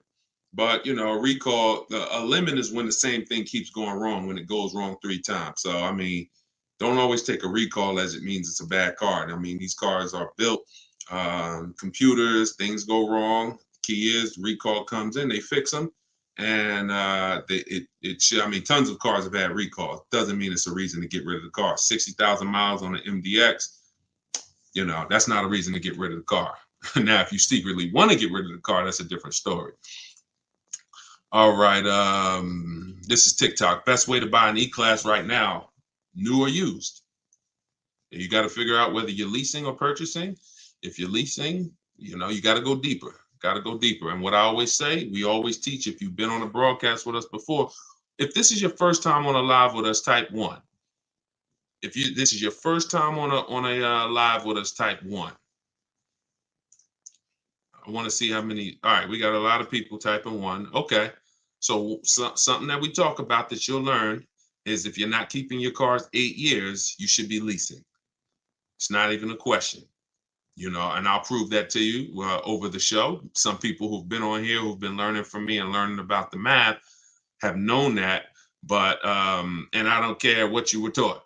You know, if you stay around long enough, you'll find out that what you were taught has cost you a lot of money. And so that's the first question: is if you, when you say best way to buy an E-Class, you need to determine how long you're keeping it, because you need to see if you're going to outlive the depreciation. And that's for long-term people, 8, 10, 12 years. So if you're keeping it 8+ years, then you should be buying. If you're not keeping it 8 years, then you should be shopping for a great aggressive lease on an E-Class, getting multiple offers. We get at least 5. We will never buy a car. If someone learns from me and you use my stuff, we will never buy a car without getting 5 offers, because they're going to be $3,000 to $5,000 different between the offers minimum. This one's Instagram. I was told put a $500 deposit for a BMW I built. Do you agree? Well, there's 2 things there. And I always say, y'all, as y'all tap in, someone's going to ask the same question you have. No matter what you think your situation is, there are lots of other people in the exact same situation. So you're going to most likely hear someone ask the same exact question that you wanted to ask. So $500, a deposit on a vehicle is very normal. Could y'all keep tapping the screen on TikTok, keep running the likes up? I appreciate y'all. But what you need to know when you're ordering a car is you need to make sure that you have negotiated your price up front. You need to make sure that you've gotten the best offer up front. And we always add to every order that any rebates that may apply when the vehicle comes in come to us as the customer. You cannot negotiate once the vehicle comes in. You've lost all your leverage. The time to negotiate with an order is before you sign an order. And again, we always get 5 offers because you just don't know who you're dealing with. And one dealer is always going to beat their competition when you start getting multiple offers. Okay, can you trade into a lease? Great question. Yes, many of you will find out. This one's from YouTube. So just keep typing your questions, y'all, and we'll get to as many as we can in the hour. Can you trade into a lease? So yes, many of you who found out, Deshone, I should have been leasing a long time ago. I'm not keeping my cars 8 years. And I'm in a finance now, or I have a car that I own. Many of you, your strategy is going to be to trade into a lease. For sure. You're going to sell. And listen, I want you to eliminate that word. We don't use the word trade. Now, if you have negative equity, in the last broadcast, one of the things I talk about is negative equity. If you can't pay the difference and sell to the highest bidder, you now have to do that deal with the dealer that you are going to buy your car from, who wins the bid. But everything we teach is a bid. So that's the only situation really where we are giving our old car and bringing it into the new transaction. That's why negative equity limits you. So if you have negative equity, I call it the devil to your car deals. You need to know the cause, which is usually you don't understand leasing and you buy your cars and trade them in. And then you need to, like I said, there's 2 ways to get out of it. There's 2 ways. You could either get the offers we teach in our equity assessment process. We get offers from CarMax, Driveway, Carvana, Kelly's Blue Book Instant Cash Offer. These replays do go up on YouTube and Facebook as well. So anything that you missed, hop onto the replay, watch it, and go to that section. Subscribe to the YouTube channel, because what we're going to do in the next coming weeks is we're going to start timestamping the questions. So as we build it out, although you'll be able to tap in from every platform, if you want to watch a replay and say, okay, I want the answer to that question, you can only do that on YouTube. So we'll have that coming in the next couple weeks. But yeah, so that's what you're going to do.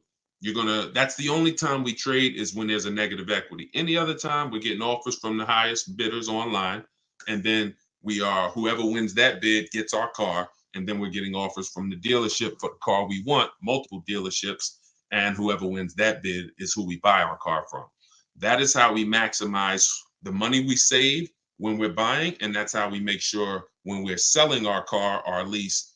Who didn't know you could sell a lease?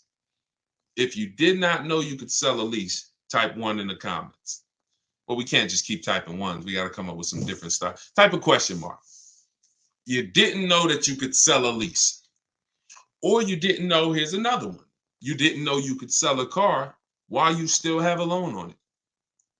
Some people were taught, you might have been taught, oh, I thought I had to wait for the title.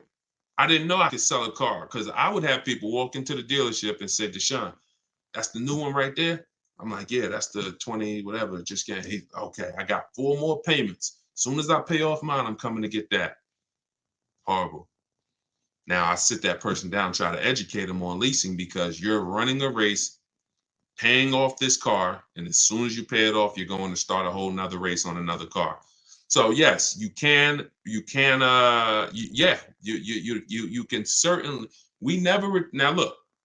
Every lease doesn't have equity, so let's be clear on that.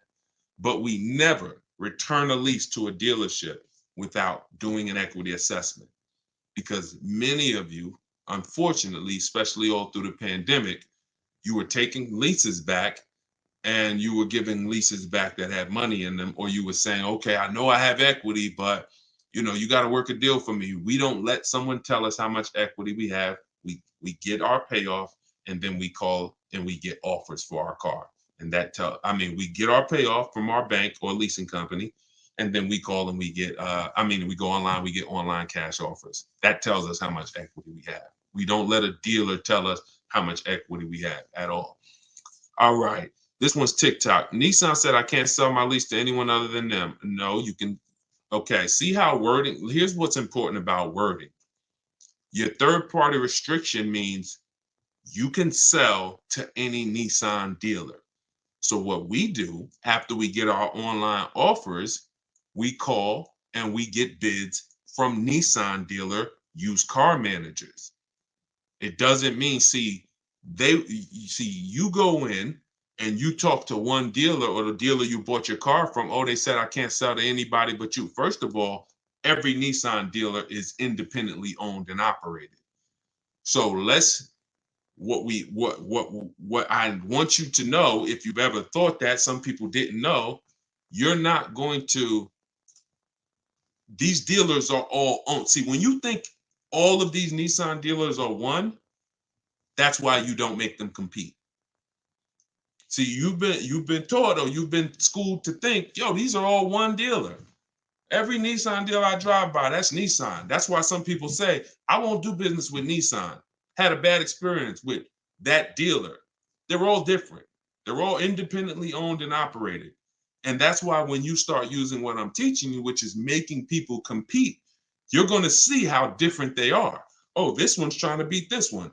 These 3 right here are all high. Matter of fact, all 5 of y'all are high, but this one over here that was 45 minutes away, he beat the price on all of y'all.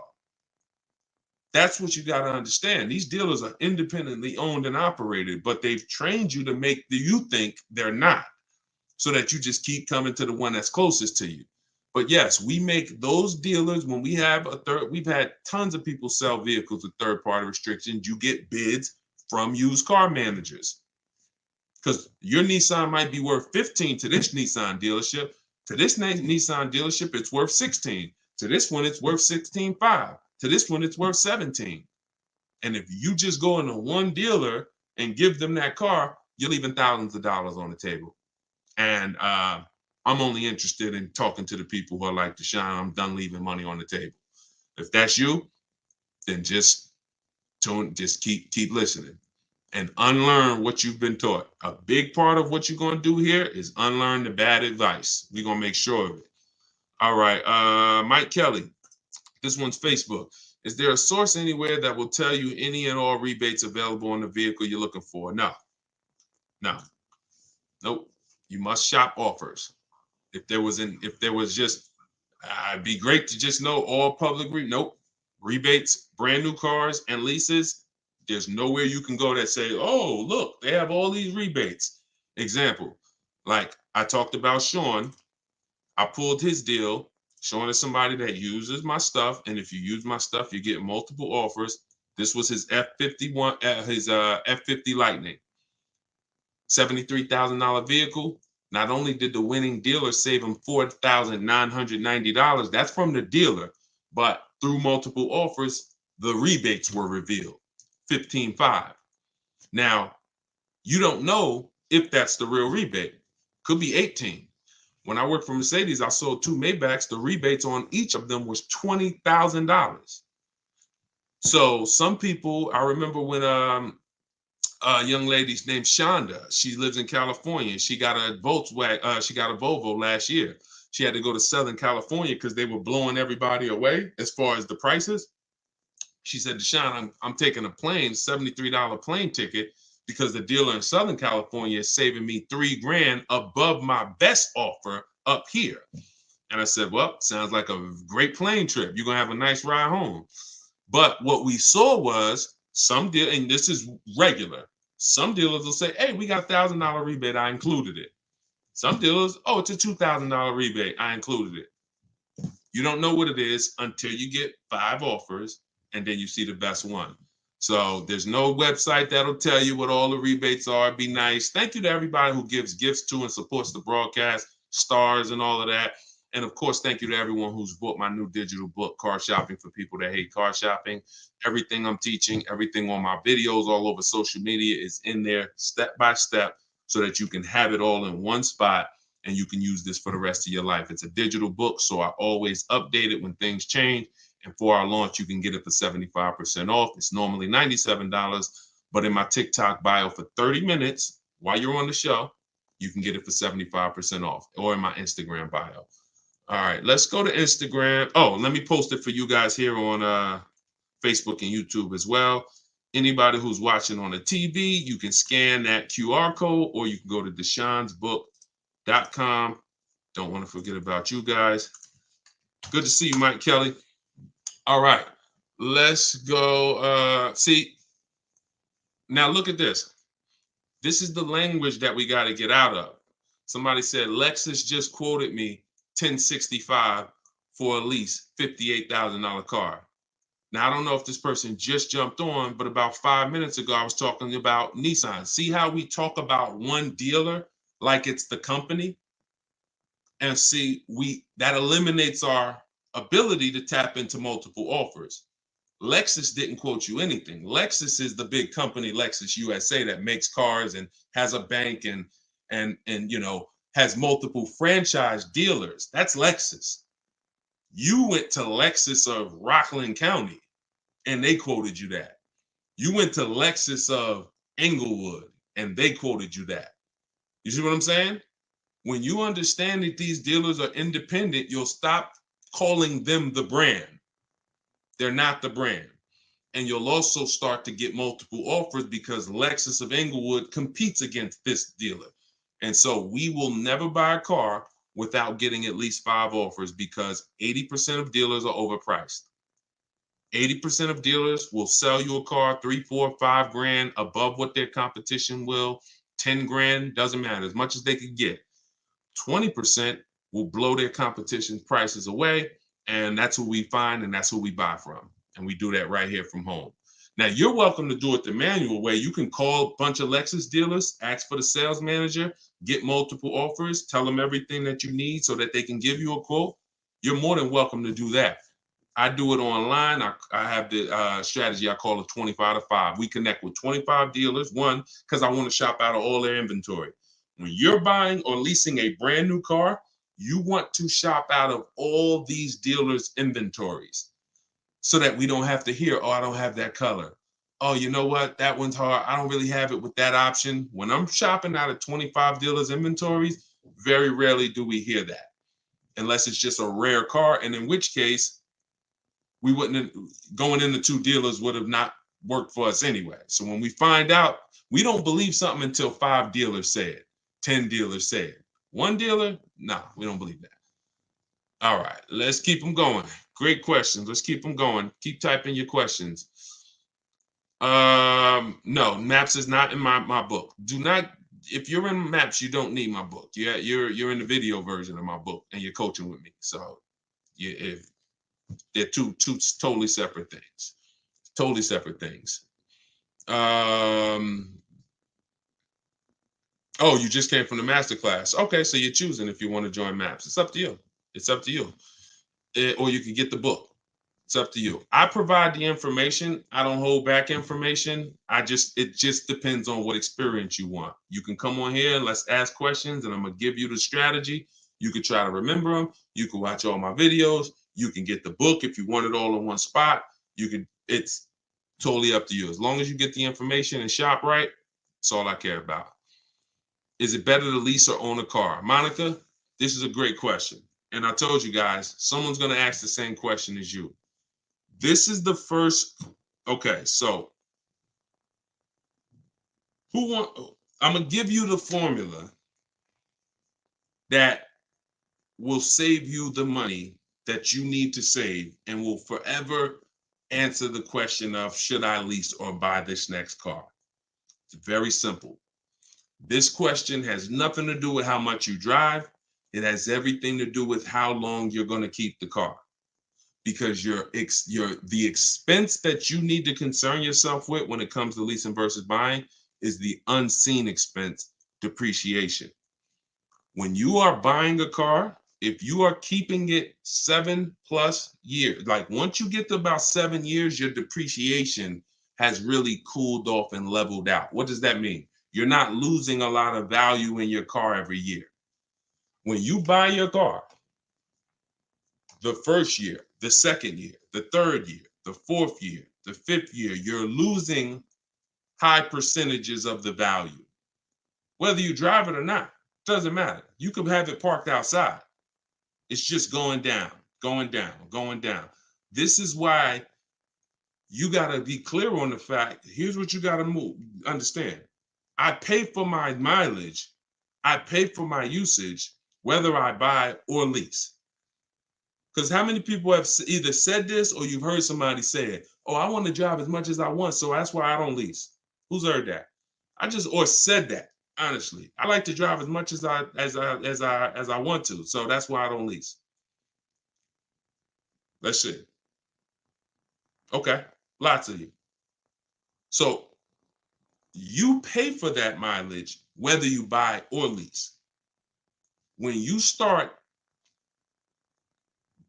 realizing that, now your mission is going to be, if I pay for it whether I buy or lease, which one do I pay less for? Now, in the long run, for those of you who on average, because I mix it up. I've had 6 leases. I kept those 3 years. I have a vehicle now that I bought. We're keeping it 8+ years. So there is no one, it's not the person, it's the vehicle. Who on average has a car that they usually keep 8+ years? Tell me how many years on average you keep your car, or even on how many years on average you've had your last car. How many years do you typically keep your car? The car that's outside, how many years you had it? Just start. I want to see some of your answers. You shouldn't be shopping for a car like it's a second job. Once you decide what you want, if you're doing it your way, it's gonna suck. I'm not here to tell you it's not. I'm like, the old way sucks. That way, I get cars in 90 minutes. The people who use these online shopping strategies, I have an online shopping system. It's not something I hope works. I've worked with 1,700 people since 2021, personally, in my video library program. That's outside of the book. Thank God, we're putting thousands of books in people's hands. There's thousands of people that are going to be using this. It is not going to take them hours or even days. No, that's over. But the old way, yeah, takes a lot of time, and you still may not get what you want. Okay, so I see 3 years. I see 3. I see 15. I see 10. I see 10. Okay, let's see. I see 10. I see 2. I see 12. I see 8 and 12. Okay, so the question is, how many years have you kept the car that you have? If you're not keeping your car 8 years, then what's happening is you're losing so much value. And here's what's happening. When somebody like Charles is on the screen right now. If you're on any of the platforms that I can broadcast the picture, then you'll be able to see it. He's shopping. He got a Hyundai Palisade. This is top 10 most popular vehicles, especially all through the pandemic. This was top 10 most popular vehicles, big SUVs. People were paying, and you may be like, Deshone, I got a Palisade. I paid 3,000 over sticker. I paid, 5,000 over sticker. I've heard people were charging 10 grand over sticker. So he's leasing this vehicle. He said, I reached out to 35 Hyundai dealers. I have something in my book. I call it the 25 to 5. So you might be like, Deshone, how did he reach out to 35? Took him about 30 minutes. We do this all from home. He's using my copy and paste templates. He said, I reached out to 35 Hyundai dealers. I got 10 quotes back. The offers range from, and this is important because when you properly shop offers, you're going to see a big spread. If you don't see a big spread when you're shopping offers, you did not shop right. That's used cars. Whenever I'm buying a used car, the car I bought, it was 31 grand. I saw vehicles from 31 up to 37, 38. When we shop offers, you should see a $3,000 to $5,000 difference between your best offer, who wins the bid, and your highest offer. That's when you know you shop correct. So he said the offers were between 1.23 and 1.66. I'm a high mileage driver, so he adjusts the mileage after, but his payment on a $48,000, $48,595 Palisade is $597. They told you that leasing was like renting. One of the worst things you heard. Who's heard that? Leasing was like renting. Renting a car is hundreds of dollars per day in most cases. Leasing a car is pennies on the dollar when you get great leases. And don't pay attention. He gave them $597. We always shop our lease deals with only first month's payment due at signing. So don't listen to the advertisements. Don't listen. Pretty much, if you're going to do what I'm telling you to do, you got to stop listening to everything but me. And that's not egotistical. Try what I'm telling you. But if you start listening to people, oh, it's no deals out here. Not for you, there isn't, because you're using old strategies. Oh, man, I went to all these dealers, man. Nobody want to make a deal. For you. Oh, I saw a commercial that said to lease a Hyundai Palisade was $497 a month, and I had to come up with $4 grand plus taxes and fees. We don't look at those. So for real, if you're going to do this and you want to save the money that Charles is saving and that a bunch of other people I'll show you are saving, you can't listen to none of that stuff. None of that is deals. That's noise. Deals are not advertised. This, they will never advertise. You will never see, come drive a Hyundai Palisade, $50,000 vehicle, $597 a month, no money due at signing, and that includes tax. You'll never see it. That's a real deal. Real deals are not advertised. And if you're not keeping your cars 8 years, somebody like Charles, who's learned to lease, he's paying so much less than you. So there's two ways to win with buying cars. You're either going to keep them a long time, 8+ years, so you can outlive all this depreciation, all that money you're going to lose, or you're going to get great lease deals. But there's this group of people you're stuck in between. You like, some of you buy and keep. Look at all the people on here who put 10 years, 10 years. Those are people you won. You kept a vehicle 10 years, even if you overpaid for it a little bit, you still won, because the long-term wins, the long-term value will exceed anything that you might have overpaid for. Now, if you got a crazy deal and crazy huge discount, even better. Those are the people who will win. But the leasers who get great lease deals, you win. But the people who you're stuck in between, you buy your cars and then you trade them in. 2, 3, 4, 5 years, 6 years. You haven't picked a side. You won't lease and then you won't keep. And you're destined to lose if you're in there. There's another group of people who are losing. You lease and then you buy the vehicle. Stuck in between. You're losing. And it's time to stop. Because, well, anyway, let's go. Let's keep the questions coming. Somebody on Instagram said he can't hear me. How's the volume on Instagram? Can y'all give me a clear? Is it him or is it me? Let me know. All right. Come on, let's keep the questions rolling. Have any bad credit questions been answered yet? There's no bad questions that have been asked. Okay, good. It's clear. So check your audio, man. Check your audio. What credit score do you need, and what is your, and well, in my book is a plan for every credit score. Like if I couldn't lease, I'd be setting myself up for a lease. If I needed a vehicle right now, well, first of all, let's say I don't have the credit to lease right now and I don't need a vehicle. See, who knows that there's a very big difference between need a car and want a car? Who knows that? Very big difference. Sometimes you could mix those up. Yeah, I want a car. Do I need a car? That's different. If your car was stolen, totaled, you need a car. If you're just like, you know what? I'm looking around, I want a new car. You want a car. Now, if you have the credit, great. But if you know that based on what you're going to learn or what you've learned so far, I've got tons of broadcasts. We've talked about leasing. We're never going to stop talking about people who don't keep their cars 8 years. You're breaking the 8-year rule and you should be leasing. If I could qualify for a lease and I needed a car, I'm getting an inexpensive car that I can use to build credit. That's my only it's only two purposes for that car. If I know I should be leasing, Deshone, I want to drive these brand new cars. I want to pay these pennies on the dollar. I want these low payments and everything, but my credit's not there and I need a car. Then I'm getting me the least expensive car I could get a loan on. It's going to be for two purposes: to get me where I need to go and to build credit so I can lease in 2 years.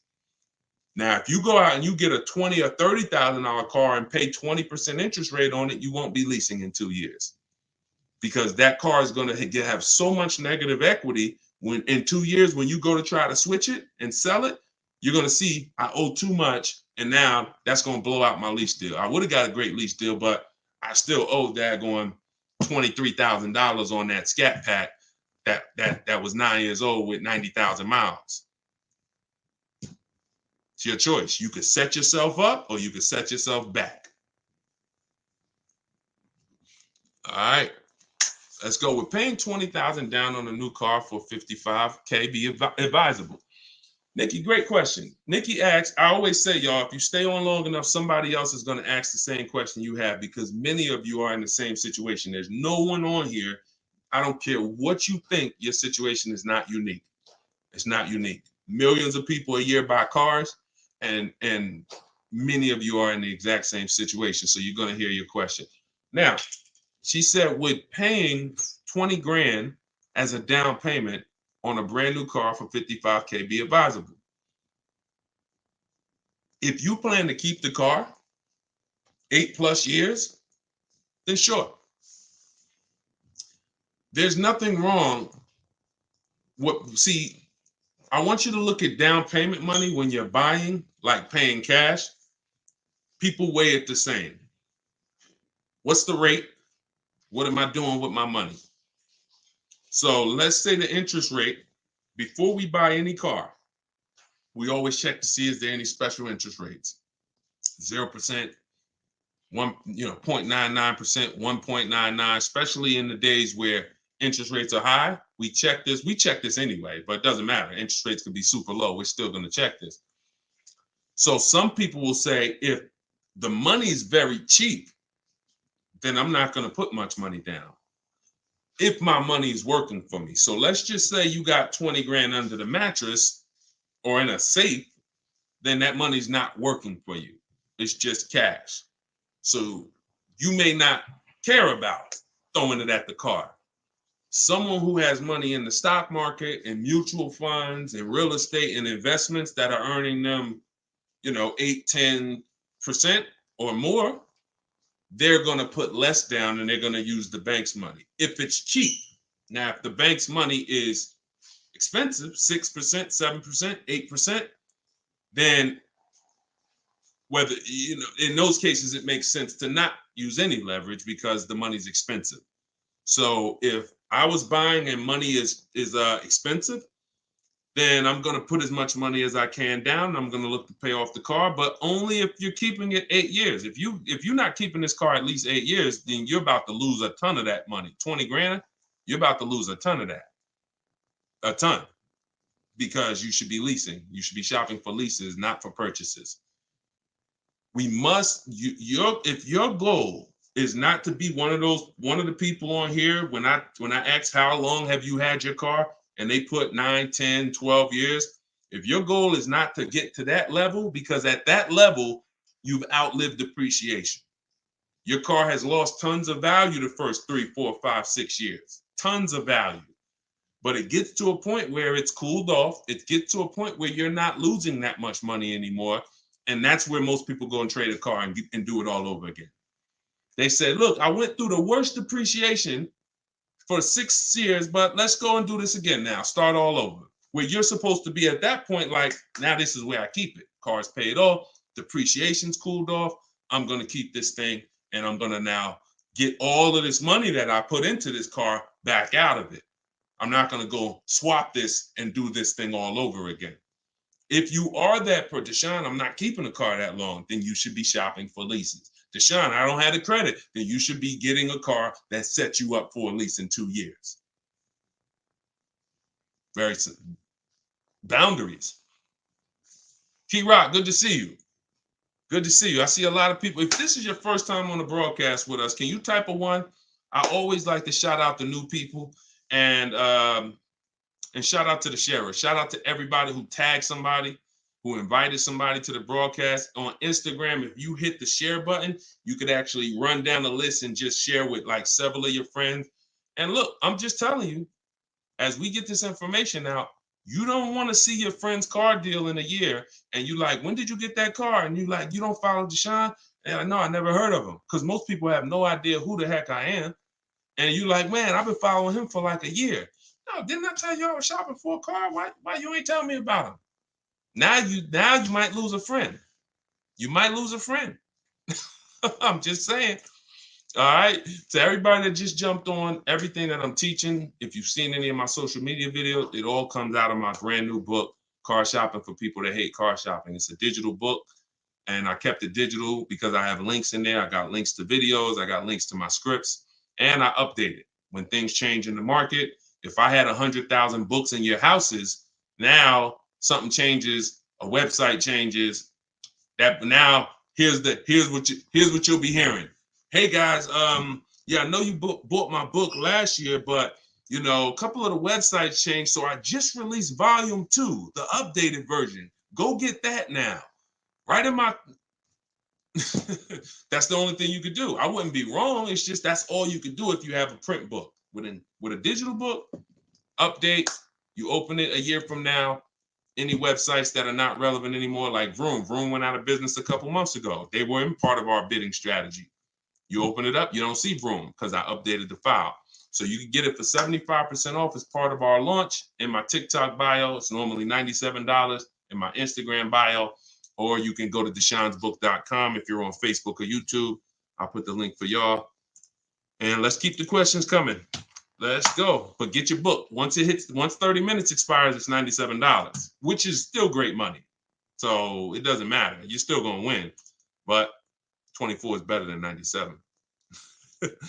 All right. Let's see. This one's from Facebook. We're taking questions from all platforms, so keep typing them. I typically lease, but I want to buy a used car 3 years or older. Plan to keep it for a minimum of 3 to 5 years. Can't make this stuff up. Paul, how long you been on the broadcast? How long you been on the broadcast, Paul?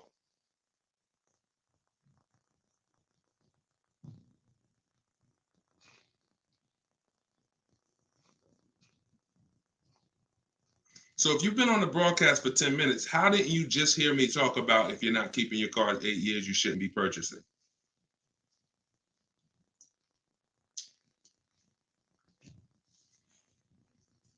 You're losing, brother. You're losing.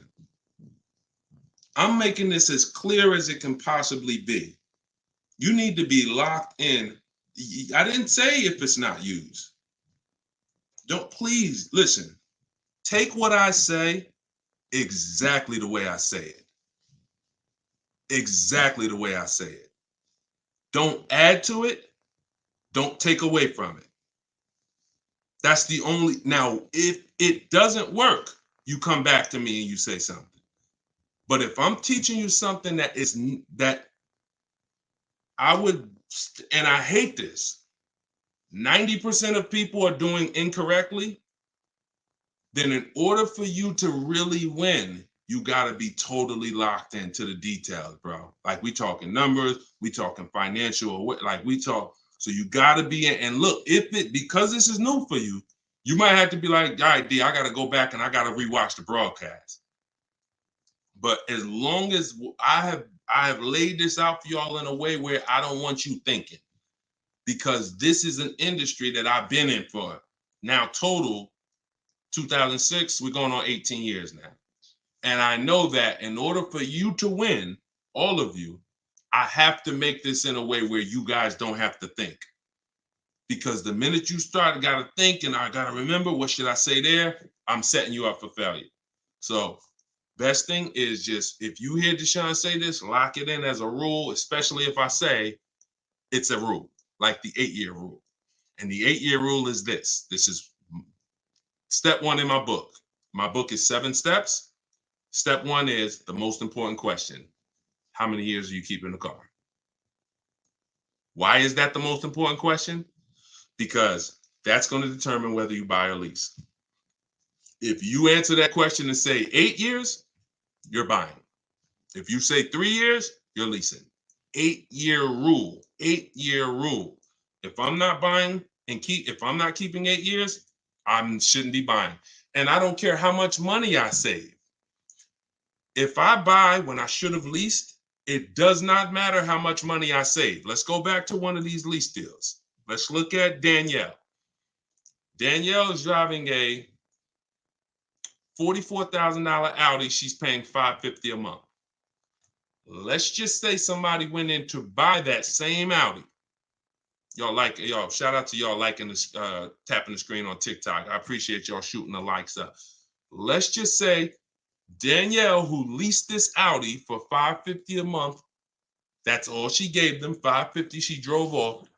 Let's just, I want to show you to hammer this home. This buying versus leasing thing, I'm like, we're going to hit it from all angles. Like, we are going to hit it straight on, from the side, hook it, uppercut, because you gotta be, because they've been hitting y'all with bad information for so long.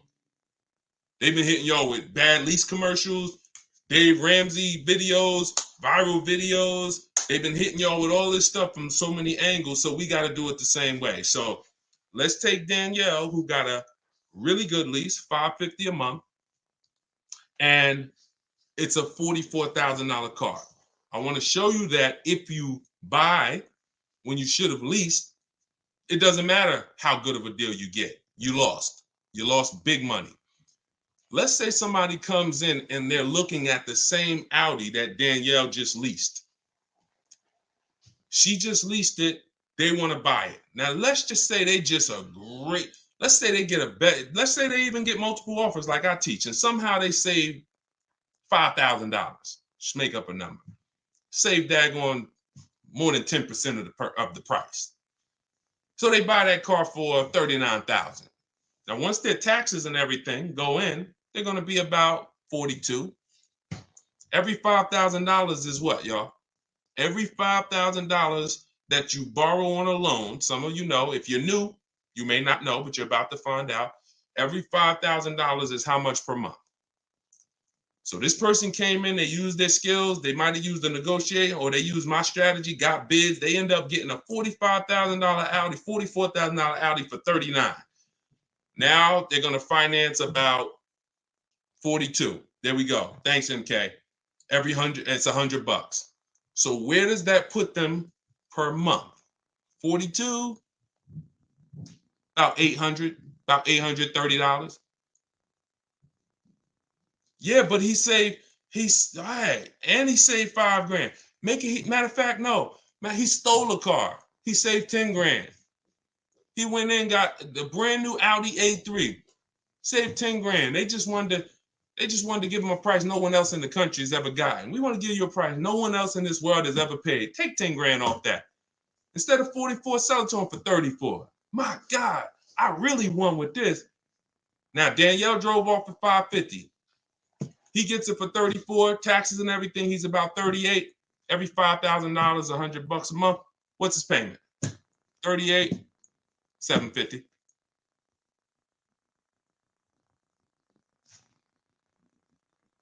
On a deal no one else will ever get in this world. Still paying $200 more per month than Danielle. Do y'all see what we're talking about? Is that clear? That's why the first question, how many years are you going to keep the car, which is the leasing versus buying question, the 8-year rule question, is where your deal foundation. Let's say somebody says, you know what, Deshone, I'm not buying new. I'm going to buy a pre-owned one. Okay, you're going to buy a pre-owned Audi? You're not keeping it though. Nah, I ain't going to keep it. I'll keep it about 5 years. Okay. And you're not going to lease it. Nah, I don't believe in leasing. Okay. Danielle drives off in her brand new Audi 550. This person comes, let's say a brand new 44. What's a good price on a 3-year-old one? I want to ask y'all, because I'm not going to leave nothing to chance. I want to show you that no matter how you slice it from logic, it's no way to win when you should have leased, but you bought.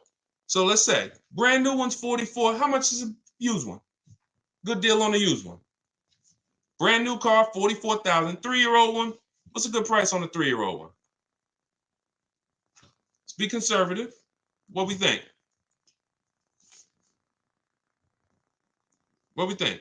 Y'all take some time, think about it, because it's something you got to. 3-year-old Audi, brand new was 44. What should a pre-owned one be?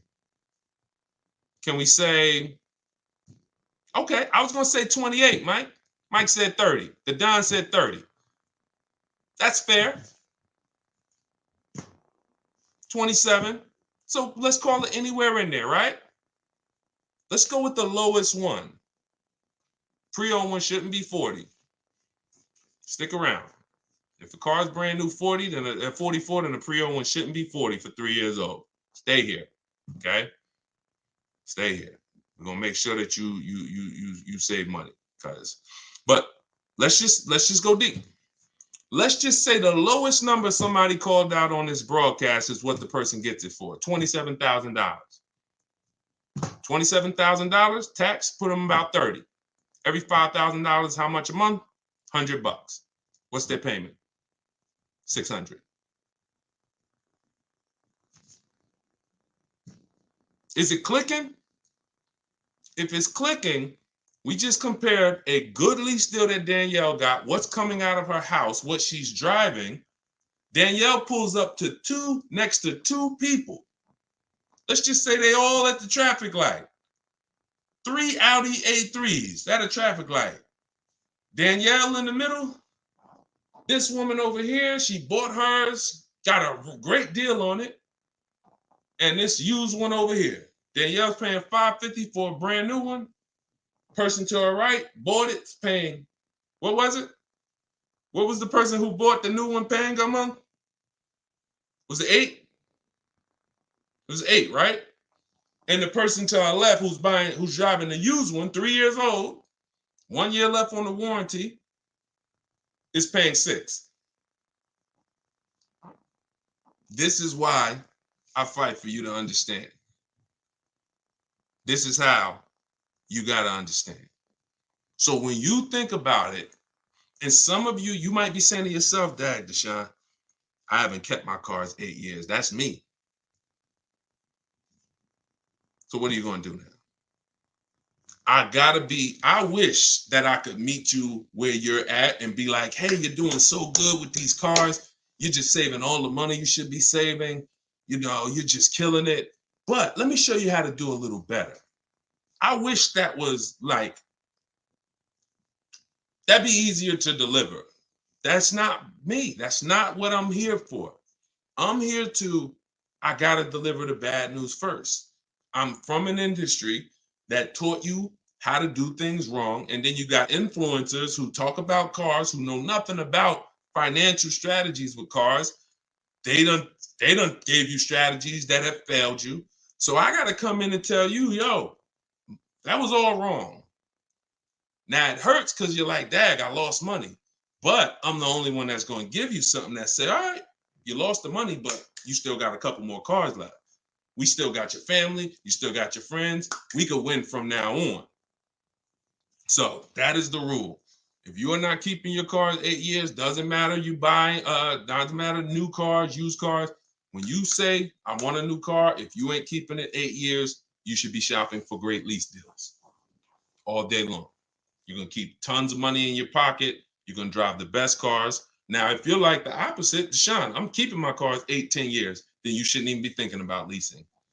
Now, that doesn't mean that's your family, because your child might be, or your spouse might be, you know, man, I don't want to keep this one 8 years. Okay, then your spouse should be getting a lease and you should be getting a purchase. Every car could be different. All right. Everybody getting value out of this? If you're getting value, type $signs. If you're getting value, I know, look, I don't mind. I'm from an industry of confrontation, so I don't mind coming in and having the latest down. But here's what I do know. A year from now, 5 years from now, you're going to be like, man, I'm glad I learned how to do this thing right. Outside of the bidding, outside of the getting, how we shop, that's one thing. We get bids. You're going to love that. You're not going to be doing this negotiations anymore. If you're not a good negotiator, type not good. If you're not a good negotiator, type not good. I'm going to show you how bids is going to save you all the money. Danielle didn't, she's not negotiating. She didn't negotiate for this $550 a month. She sat at home, she got bids. Sat at home, did all her deals, made people bid for her business. Did all her counter offers that I told her how to do online, email. They ain't got to talk to nobody. That's how you win. When you're typing Deshone not good, you win by making people bid. All right?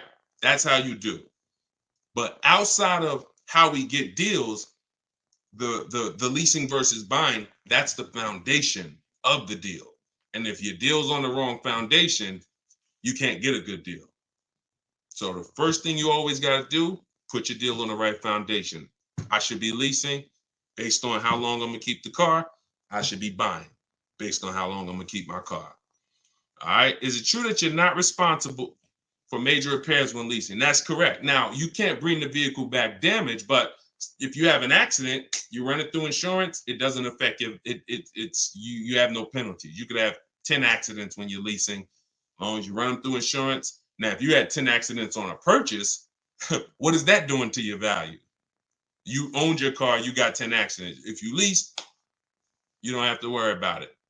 Let me put my banner back up for those of you who just jumped on, or those of you who are like Deshone.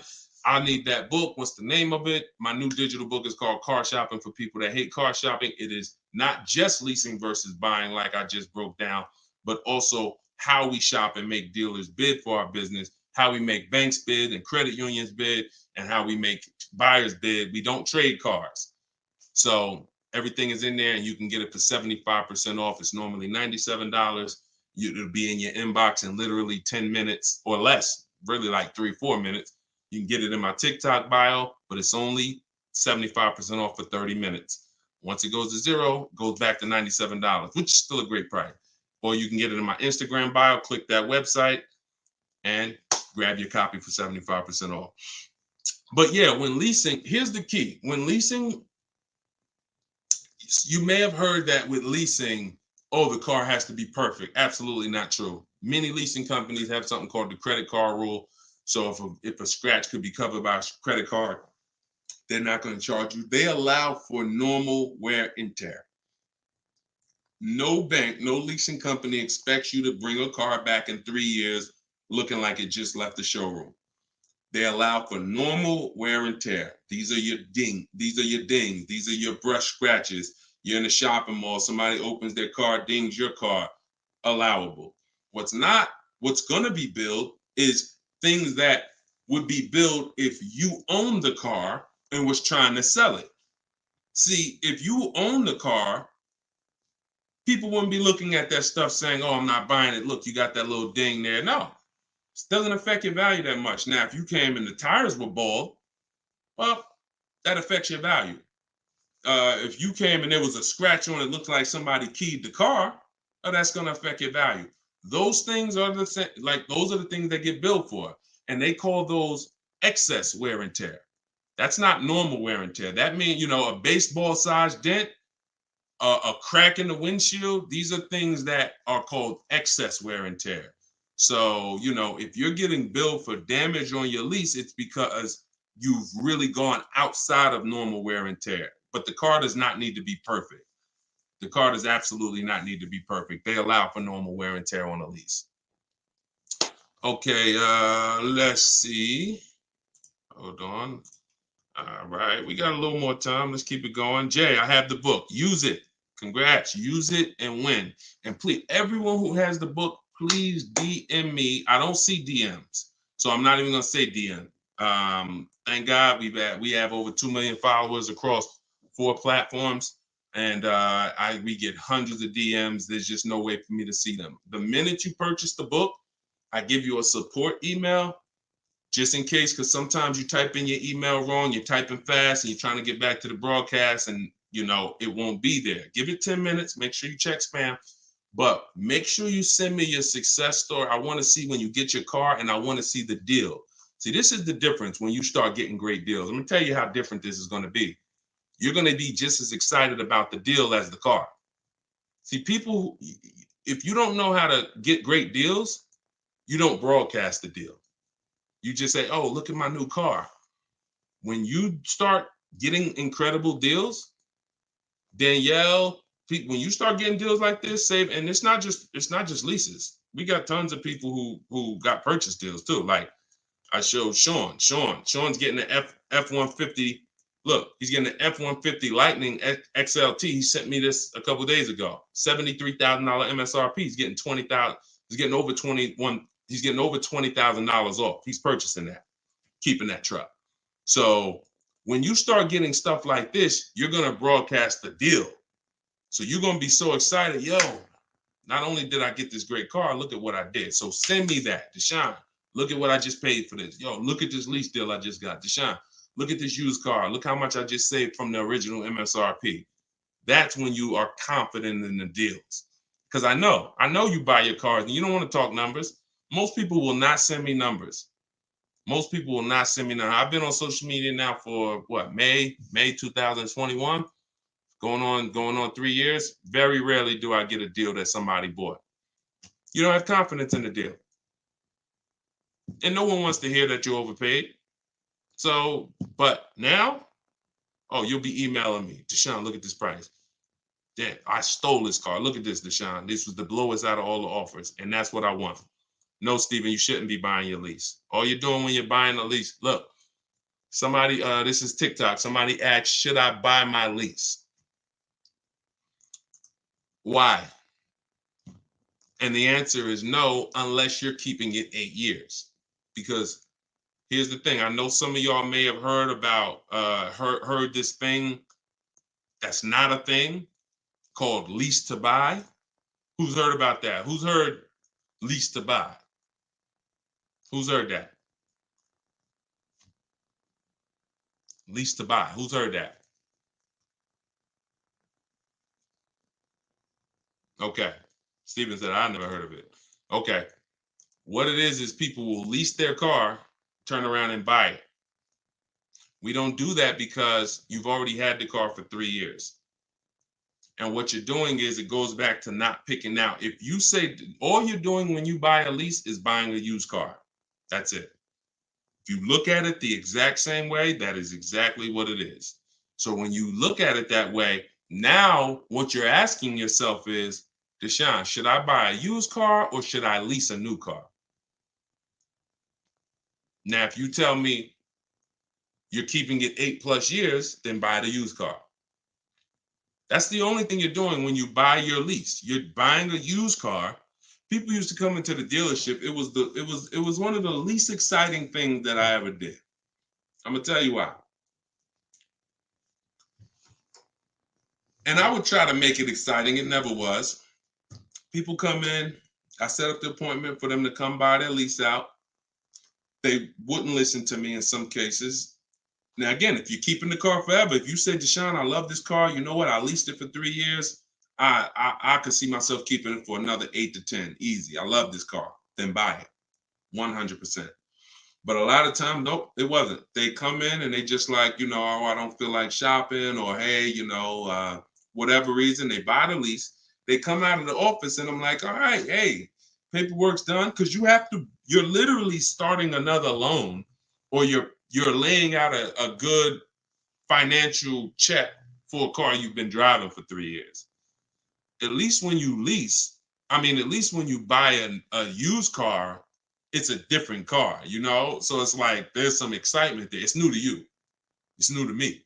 So when you buy your used car, it's like got me a new car. It's pre-owned, but it's when you buy your lease, you come out of that office and you're like, "Dag, I just signed up for 5 years of payments on a car that I already been paying on for 3 years." Most people who are going to buy their lease, it's going to take a 5 or 6 year loan to get the same or similar lease payment. So if your lease payment was $400, usually to get to about a $400 finance payment, you need a 6-year loan. What's 6 plus 3? 3 years you leased it, and then you take a 6-year loan. 9 years. 9 years. Name of the book is Car Shopping for People That Hate Car Shopping. Somebody asked, what's the name of the book? So would anybody on here, you all are smart adult, would anybody on here sign up for a 9-year loan? Anybody? Anybody? No. No. Look, she said, hell no. No. So that's what most people are doing when they're buying their lease. And you look up, you look up, and a lot of people ain't even planning on keeping it. They just don't want to shop. See, when you learn to shop, Stephen, you'll see it's deals everywhere. Like the deals, like I've been helping people for the last 3 years make deals all across the country. It's deals everywhere when you know how to shop. When you don't know how to shop, there's deals nowhere. So most people, they're just buying their lease to buy some time. Here's what happens. Literally, they'll pay the lease for 3 years, buy it, take out a 6-year loan. You look up in 3 years or 2 years, let's say 3. And you're like, all right, you know what? The market seems a little better. Meanwhile, it's been fine the whole time. And you're like, okay, man, I've been driving this car. I leased it for 3 years. I had it for 6 years, man. Let me go and get something else now. Shop. You still owe 3 years of payments. What a shame to have a car you paid on for 6 years and you still owe 3 years of payments. One of the worst financial decisions people are making. But again, if you're going to keep the car long term and pay it off, keep it 8 more years, then buy the lease. But if that's not you, you should be shopping for an aggressive lease deal right now. All right. This one's Facebook. Sandy said, Brother Deshone, help a brother out. So I'm looking for a Benz GLS 2018 to 20. I'm having trouble with the sheet. I can't figure out the discount because I can't obtain original sale price. Also, when listing from highest to lowest, should I list from range of years or each sheet is broken down by years? I always do lowest to highest. I do the lowest price to highest. So whenever I open up the offers, you're using what's in my book, Sandy. You just open up, once you have the marketplaces, you create your account, you open them all up, and then you're sorting lowest to highest, because you can't. Who knows what we're trying to do when it comes to market value? Who remembers? What's the only thing important for us when it comes to market value? Let's see. And you know what? We've been getting a lot of new people on here every broadcast, so I can't even ask that. I can't even ask that because, a lot of people on here for the first time. Yes, Mike called it. Yes, below market. So that's the only thing. So how do you get a below market used car? You gotta know what the market is. So when you open up those tabs, Sandy, you're going from lowest to highest because you need to see what the low side of the market is. Doesn't matter the year. I won't sort for the year. I will sort for the lowest value in the market, because if you've done the perfect budget calculator, which is in step 3, that's going to tell you, it's going to give you those goals of how much you can spend on a car with taxes and everything. And so when you have those goals, now what you're looking for is, I'll go lowest to highest, But if I see a 19 or something that I like, then I'll go with that because I know it's within my budget. So I just need to know what the lowest price in the market is. Now you could also do it by year. You want to do all the 18s, you could do that. You want to do all the 19s, you can do that. If you have, because what I would do is I look for the newest year first. So if I was looking 18 to 20, I'm trying to see is there a 20 in my budget?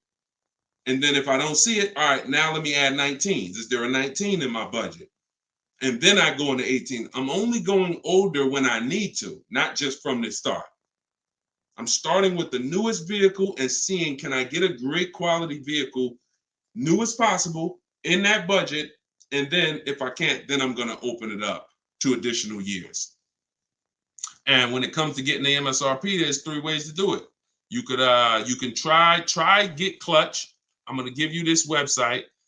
Because every manufacturer doesn't have a deal with Carfax. Carfax shows the window sticker for the brands that they have a deal with. I think it's probably like 15, but there's 40 brands. So I would narrow it down to your top vehicles, and if you see that they're priced great, then you can use withclutch.com. I think it's withclutch.com. We're looking to build a software because they charge $5. I haven't found a spot that besides Carfax, and you've been able to get those Carfaxes on the dealers' websites, Sandy? You've been able to bypass, don't buy the Carfaxes on the marketplaces, go to the dealers' websites like the book says, and that's what you do. You need to get the original window sticker price, y'all. Because you're gonna pick the wrong car. I had 4 Infiniti trucks that I had narrowed my search down to, and they were all around the same price when I bought mine. They were all 2020s. They were all the same color, interior color. When I'm looking at them online, they all look the same. They're major differences, and the biggest difference is they're all asking between 30 and 32,000. But one of them brand new was 46, one of them was 48, one of them was 52, and one of them was 54.5, and that's the one I got. See how major that is? Dad, what if I would have picked the $46,000 one because they were asking 30? So I picked the one that was 46,000 brand new. So the one I got had the biggest discount. So when we're shopping, when we're making our final decision on which used car we're going to buy, we're not looking at the dealer, the discount the dealer's giving us. That doesn't matter. What matters is which one of these cars have the biggest discount from the original price when it was new. If this car was 50,000 brand new and they're asking 35, and then this car was 55,000 new and they're asking 35, this one's better. You're giving me 5,000 more value. I wouldn't know that. On top of that, I wouldn't even know what's in the car, what equipment, what packages. So I need to know that to be able to make the best decision. We shop different. We shop different. Normally in the left-hand corner under original MSRP. Oh, wait, I couldn't see that. All right, let's see. Anything on Instagram? We got a couple more minutes and then we'll wrap. Shout out to everybody who got my new book. Use it. Use it. I don't even say read it. That's not a book you read. That's a book you use. It's a step-by-step action guide. Do this, then do this, then go here, then type this in. And when you get to step 7, because it's 7 steps to saving time, money, and avoiding dealerships, when you get to step 7 is delivery. So when you get to step 7, I'm congratulating you. Good job. You stuck to the process. You saved money. Enjoy. Like, let's make sure delivery goes smooth. You shouldn't be reading step 7 and then saying, all right, I read the whole book. Now let me go back and car shop. No, that's not the way this book is. It's action guide. Normally $97. If you haven't visited the site yet, you can still get it for 75% off for 30 minutes as part of our official book launch. It'll be in your inbox in a matter of minutes. You go to my TikTok bio and grab yours. You can go to my Instagram bio and grab yours. And you'll have everything I teach in one spot, step by step. All right. I need this. Perfect. Now it makes sense. I was confused. You're the man. Appreciate you. Use it. I'm excited for you. Just stick to the process, and stay in the boundaries. You'll be just fine. It's different when you're operating with a plan. New here. Is this the help to when buying a car or selling? No, we're not. You're talking about selling cars as like a car salesman? No, we talk about buying and leasing cars, like, and how to get great deals. The book is normally $97. Somebody said, how much is the book? It's normally $97. That's the price it will be. That's the price it was before we launched it. And for our launch, it's 75% off. So if you get there before the timer is before 30 minutes, you get it for $24. And $97 is a great price, because you'll look back on it. If you use this book will save you. This book's probably worth $10,000. It's worth $5,000 each car you get, I would think. So depends on how many cars you're gonna get. Okay, this one's YouTube. How do you turn the rent charge on a lease agreement into an APR? No, we don't shop like that. You're not gonna do anything by converting so what he's talking about is taking the money factor and converting it into an interest rate. You multiply it by 2,400. That doesn't matter. Here's what matters. Listen, we take the way we do lease deals, we divide the MSRP into the monthly payment. That gives us a percentage. We divide the monthly payment into the MSRP. That gives us a percentage. This is based on the 1% rule. Every savvy lease buyer, well, most savvy lease people who've been getting great lease deals for like the last 20 years, you always knew about the 1% rule. It was like, if you could get a lease 1% of the MSRP or lower, no money down, you stole it. So all my leases, every single time I've leased, and I haven't leased since 2019, that was my last one, have been under 1%.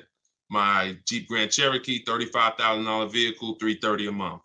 I had 4 Infinities, all under 1%. My Q50s, $45,000 vehicles, I was paying $3. My highest payment was $390. The one before that was $365 or $345. The one before that was $325.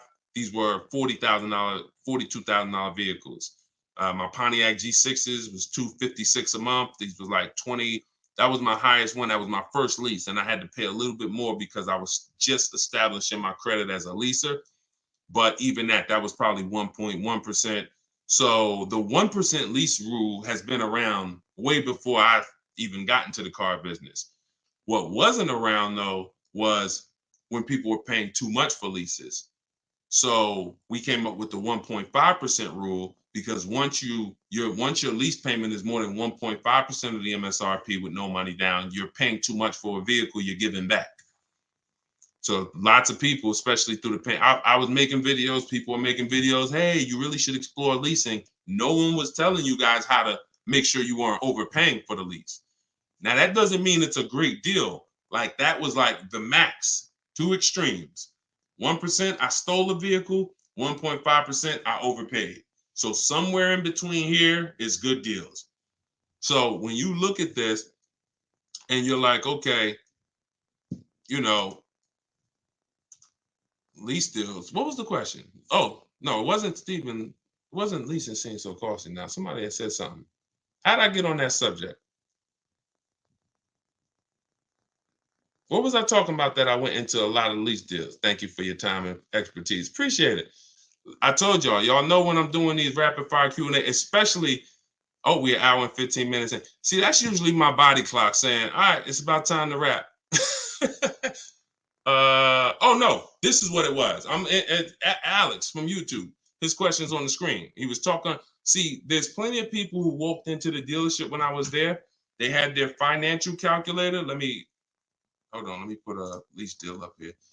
And what they would do is they would ask me for the rate, the residual, and they would convert the money factor to an interest rate. And they're like, okay, what's the selling price and all of that? That's not how you get your best offer, because you don't know what the rebates are. You don't know what I'm holding on to. What are the unadvertised incentives? You have no idea. So the only way to get the deals that you see on these screens, this is Kimberly, $91,000 Maserati, $944 a month. 90, look, just got it recently. This market. $91,000 Maserati, $944 a month. She didn't get this by converting the interest rate and what's the rent charge on the car. No, she got bids the way I teach.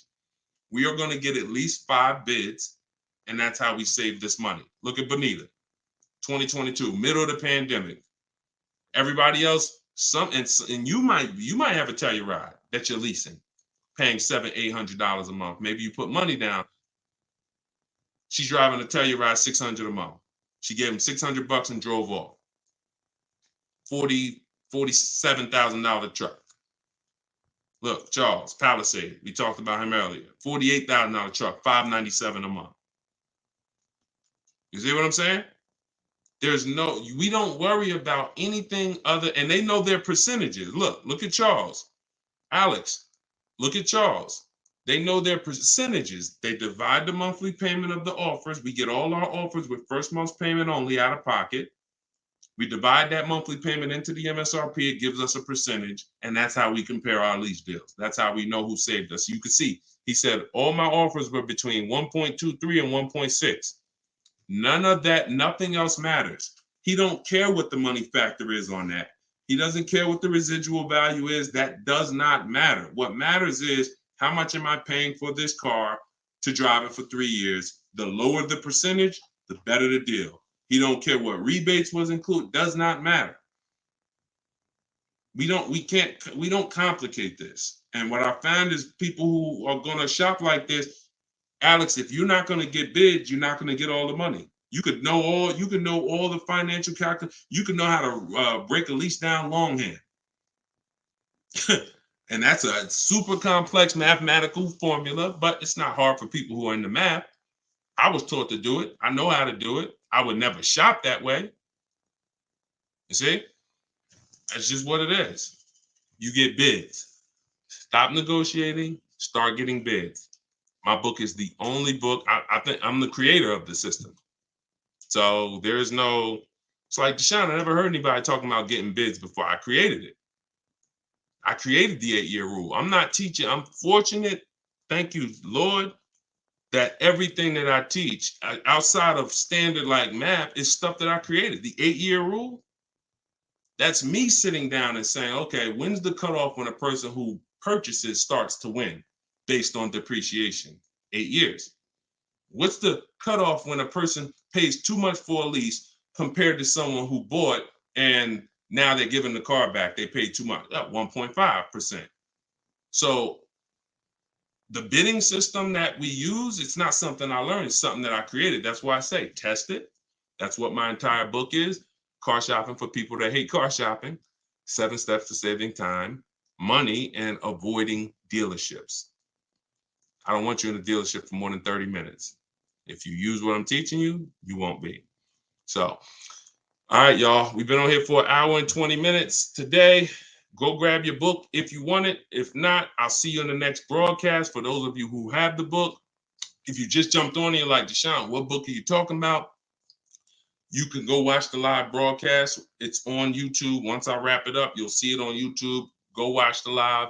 You're going to see tons of questions that you would have asked. We answered those. And you can watch it on Facebook or you can watch it on YouTube. But my new digital book is called Car Shopping for People That Hate Car Shopping. Everything that I teach in the broadcast is out of that book. It's out of my strategies. It's learning to make people bid for your business, not negotiate. You don't want to negotiate for deal. You can't negotiate for your best deal. That's like you walking in and needing a TV and walking into Walmart and going back and forth. You're better off just staying at home and just going on all the websites that have TVs. When you start seeing that all these dealers are ready to compete for your business and that 80% of them are going to be overpriced, it's going to shock you. Those same dealers you've been buying from for 2, 3, 4 decades, your family been buying from, they're not going to want to compete. Their prices are going to be higher. Sometimes they'll win the bid. But when you start making them bid, you're going to see that the relationship's going to change. That's why we don't have relationships with our car salesmen. You're not going to have relationships. If you've been used to going to barbecues with your car salesman and all that, I'm sorry to tell you, you're either going to keep overpaying. When you start making them bid, the relationship's going to change a bit. Now, if he's a 20%er, he won't mind competing. If you're gonna say, look, listen, I understand, give me a shot, let me compete, I'm gonna beat the rest of the offers. If he's that kind of guy, then that's great. But you're gonna find that a lot of people have been used to you giving them your business where they haven't even had to compete. All they had to do is negotiate you down. That's not competing. You get what I'm saying? Negotiating you down isn't, oh, you earn my business. No, they earned your business when they beat all the other people who will want to sell you a car. They beat all their prices. And that's what my book is based out of. So it'll be in your inbox in 2 minutes. You can download it in my TikTok bio, 75% off for 30 minutes. And you can get in my Instagram bio, or I'll post it one more time for you guys on Facebook and YouTube. You can click this link here that says Deshone's book, and you can start using this stuff. You have it forever right there. It'll be your tool belt. It's in your tool belt forever. Buying, leasing, luxury cars, doesn't matter. It's all in there step by step. So I'll see y'all in the next one. Thank you to everybody that shared. Thank you to everybody who gave gifts. Thank you to everybody that invited somebody here. We can't do this without